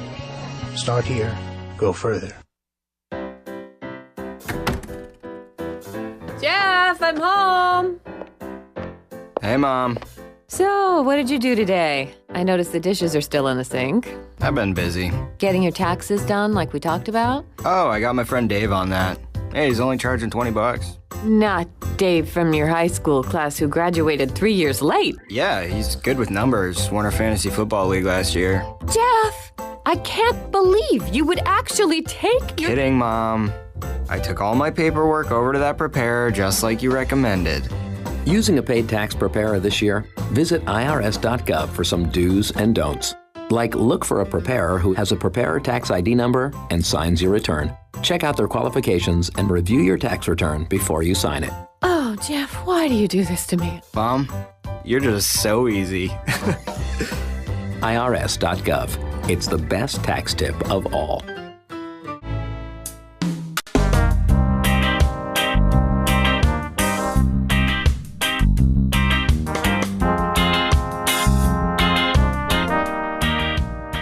Welcome back to Take Action News. I'm Karl Frisch. More about me online at karlfrisch.com. You can also follow me on Twitter and Facebook at Karl Frisch. That's KarlFrisch. Thanks for joining us on this beginning of the Labor Day weekend holiday. For those of you at home who did not know what Labor Day is all about, it is not about Coors Light and beach chairs, although it may be a significant part of your weekend. Labor Day in the United States is a federal holiday that is observed on the first Monday in September that celebrates the economic and social contributions of workers. It was first nationally recognized in 1894 to placate unionists following the Pullman strike, which was a railroad strike nationwide in this country. With the decline in union membership, unfortunately, the holiday is generally viewed as a time for barbecues and the end of summer vacations, but I see it for what it was at its beginning, a celebration of the American worker. And joining me to talk about the biggest story going on with the American worker today is John Nichols of The Nation. He's a good friend of mine, and happy to have him on to talk about this enormous fast food strike that's occurring. John, thanks for joining us. It's a pleasure to be on with you, but Karl, what do you have against beer and beach chairs? I have nothing against beer and beach chairs. I don't see a future for you in the media if you're trying to be serious about these issues. If I have to be in a radio studio on a holiday weekend, we're going to talk about workers, gosh darn it. All right. So, it's a pleasure. Tell us what's happening. I mean, my good friend Tina Dupuy tipped me off that in New York City, McDonald's, for example, They are providing people with a great deal where buy one Big Mac, get the second one free. So they'll give away free food to celebrate Labor Day, but they won't treat their workers with dignity and respect. How's that for? They're charging the right price for the food. But look, here's the bottom line: the fast food industry in the United States makes immense amounts of money on immense amounts of volume. I mean, it's not like huge profit off every burger per se. It is you sell a lot of them, and in a calculus like that, the workers become the essential players. It's not the food, right? It's not the that Coca-Cola flows real fast no matter what. But it's the workers who actually prepare the food, get it there, keep the place clean, keep it open, keep it functional. They're very much an essential part of this industry, and yet they are treated as very close to expendable. They're paid exceptionally low wages. Full-time workers in But John, we're talking about high school kids, right? They're just looking to afford the new Camaro. I wish. Well, first off, you couldn't get the new Camaro on the pay that they get. But well, you could steal one. Well, I think that would be wrong. But this is the key thing. So they're earning way below poverty level, right? In places all over this country. Often no benefits whatsoever. Very few of the kind of classic protections you would want, and they're not kids. I mean, it wouldn't matter if they were kids, by the way. Right. You get a summer job, you ought to, you ought to make enough money to go to college. That's not cheap anymore.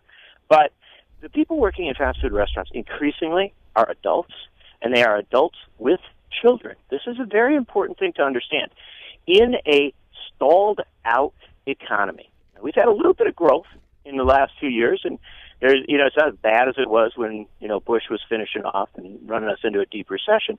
But the fact of the matter is we do not have a high-growth economy at this point. We're not opening up new factories and, lots of new warehouses all over the country. In many parts of the United States, far from New York City, factory towns, small towns out in the Midwest, there are very few jobs. And so there are folks who maybe have 2-3 kids looking around. They've looked through those want ads for a long time. They end up working at McDonald's or Wendy's or Burger King, and they're proud to do that. Carl, there are people who, I've talked to these folks, they will put in the fullest day and work as hard and do it as honorably. They're proud to do this despite the poor shaming, and a term coined by my friend Tina, despite the poor shaming that they are subjected to. When we talk about these workers, all you hear from a lot of people in the media is if they don't like the jobs, they should go work somewhere else. They're lazy, and that's why they're in these jobs that they don't make money in, et cetera, et cetera. And yet they show up anyways. No, they not only show up, they do a good job, and they work hard. And if I can emphasize one thing, they provide an essential underpinning for the rest of the economy, because these are folks who are there early in the morning to serve that coffee and, whatever else somebody might eat in the morning, late into the night. So they're actually feeding people, doing all sorts of other jobs. Beyond that, they're maintaining public health and public safety. There's so much. These people are a part of our national economy, and yet they simply are not brought into our economic life. And this is the important thing to understand. The jobs at McDonald's and Burger King and other restaurants in a lot of places in this country, and also in a lot of retail, are no longer entry-level jobs. They're not jobs that people pass through because, the Chrysler plant isn't open anymore. And so, as a result, an awful lot of these folks are trying to make do, really trying to... Well, and a lot of these folks have educations. A lot of them have bachelor's degree. Oh, yeah. Well, they went and they followed they lived, as Bill Clinton used to say, they played by the rules, they worked hard, but they couldn't get ahead. And they couldn't get ahead because, and this is where we link up all the realities of Labor Day, they couldn't get ahead because we're 20 years, Carl, now 20 years into a free trade regimen that promotes deindustrialization, that ships our good industrial jobs, good warehousing jobs, all sorts of other things overseas. And so in so much of this country, these fast food jobs are the jobs. Now, if these fast food restaurants didn't make enough money to stay open if they paid workers a good wage, well, maybe you could make some kind of economic argument that it just wasn't possible. But that's not the case. Right. These are some of the most profitable companies in America, and yet many of them are still pressing hard-working moms and dads down to $7.25 an hour. Well, and in some places it's quite worse. I mean, if you take it a step beyond fast food, I mean, my mother worked as a waitress for my entire life. And in much of the country, people that serve food are paid less than minimum wage under the guise that tips will get them there, even if they don't get them there. Yeah, it's a terrible, terrible calculus. You know, the fact of the matter is we have had this tradition. And one of the things that I did not like about it, I thought, by the way, first off, a lot of the coverage of the fast food strike was good. And I don't usually say that about our media. Right. But the fact of the matter is, it got a lot of attention in the business press, at local TV stations, and it's because these were large demonstrations, hundreds and hundreds of people in many communities going out. So it got good coverage. But the one thing that was missing is sort of a calculus on how you begin to address some of these challenges. And the fact of the matter is, the best way to address it is with rapid increase in the minimum wage. And you know, we've had presidents of the United States who doubled the minimum wage. That is it's not some sort of radical concept. And we've had substantial hikes in it at different times in the past. We need that now. Well, and we're not talking about that drastic of a big move. I mean, what we're talking about maybe bringing it up just north of $10 an hour, right? Right. There's the folks who are out were saying $15 an hour. And that's a very But that's how you compromise, right? Right. Well, let me just say first off, I don't think they don't deserve 50. I think they do deserve $15, but it's a good negotiating tactic if you know that the sweet spot is somewhere between 10 and 15 to go for that. But let's begin with just the concept of the 15 and say that's a legitimate ask because that gets them, you know, just above the poverty line if you're working full time. Right. So that's why you ask for that. You don't ask for it because, oh, yeah, I want pie in the sky. You're asking for, no, a full-time worker get above the poverty line. Right. But if our society isn't ready to say that we respect full-time work enough that you shouldn't be in poverty, at the very least, let's get enough of an increase in the minimum wage so that when adjusted for inflation, it's as high as it was when Dr. King went to Washington for the March on Washington. This is an important thing to understand. If our minimum wage had simply kept pace with inflation in this country from 1963 to today, it would be almost $10 an hour. Right. Instead, it's $7.25. So Congressman Miller from California, George Miller, has proposed a fair minimum wage act. It's not perfect, and he'll admit that. But what it would do is take you to around $10.10 an hour, and then it would peg the minimum wage to inflation. So once you got there, those workers would never fall back as we had inflation. And it also, for what you just brought up, which is very important, it has a whole new set of protections for people who live on tips. Raises them up to a higher proportion of the minimum wage, has more protection for people working in the restaurant industry. It's a really good bill. And the fact of the matter is it ought to be discussed as not the end goal of all these demonstrations, but something that could practically be done next Wednesday. Well, and in the short term, I hope. I don't see Congress doing much to help workers, but in the short term, it would be great to see states that have initiatives, putting initiatives on the ballot to do that with the minimum wage in their own states. But then also just put this around the necks of the Republican leadership. Make them explain every day. You know, we can't make the chairman of McDonald's sit in a room and answer questions on our own.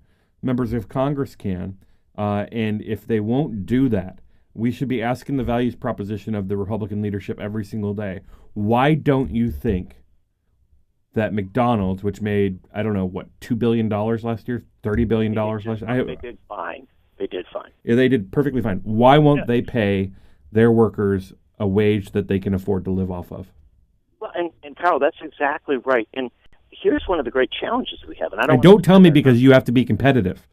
You know, at a certain point, you have to ask yourself, what's more important, making investors on Wall Street happy with another increase in you know, your already huge wins, or taking care of the people that are enabling you to get there? Well, it's also, we actually have proof from a lot of these, in some of these low-wage areas, that restaurants and retailers that pay a higher wage actually are highly competitive. They do great. So this is really, the whole competitive argument is a fantasy that's been developed as a last excuse, or the argument that somehow this is going to harm job creation. This is not the case. These restaurants aren't going to close down just because they have to pay a decent wage.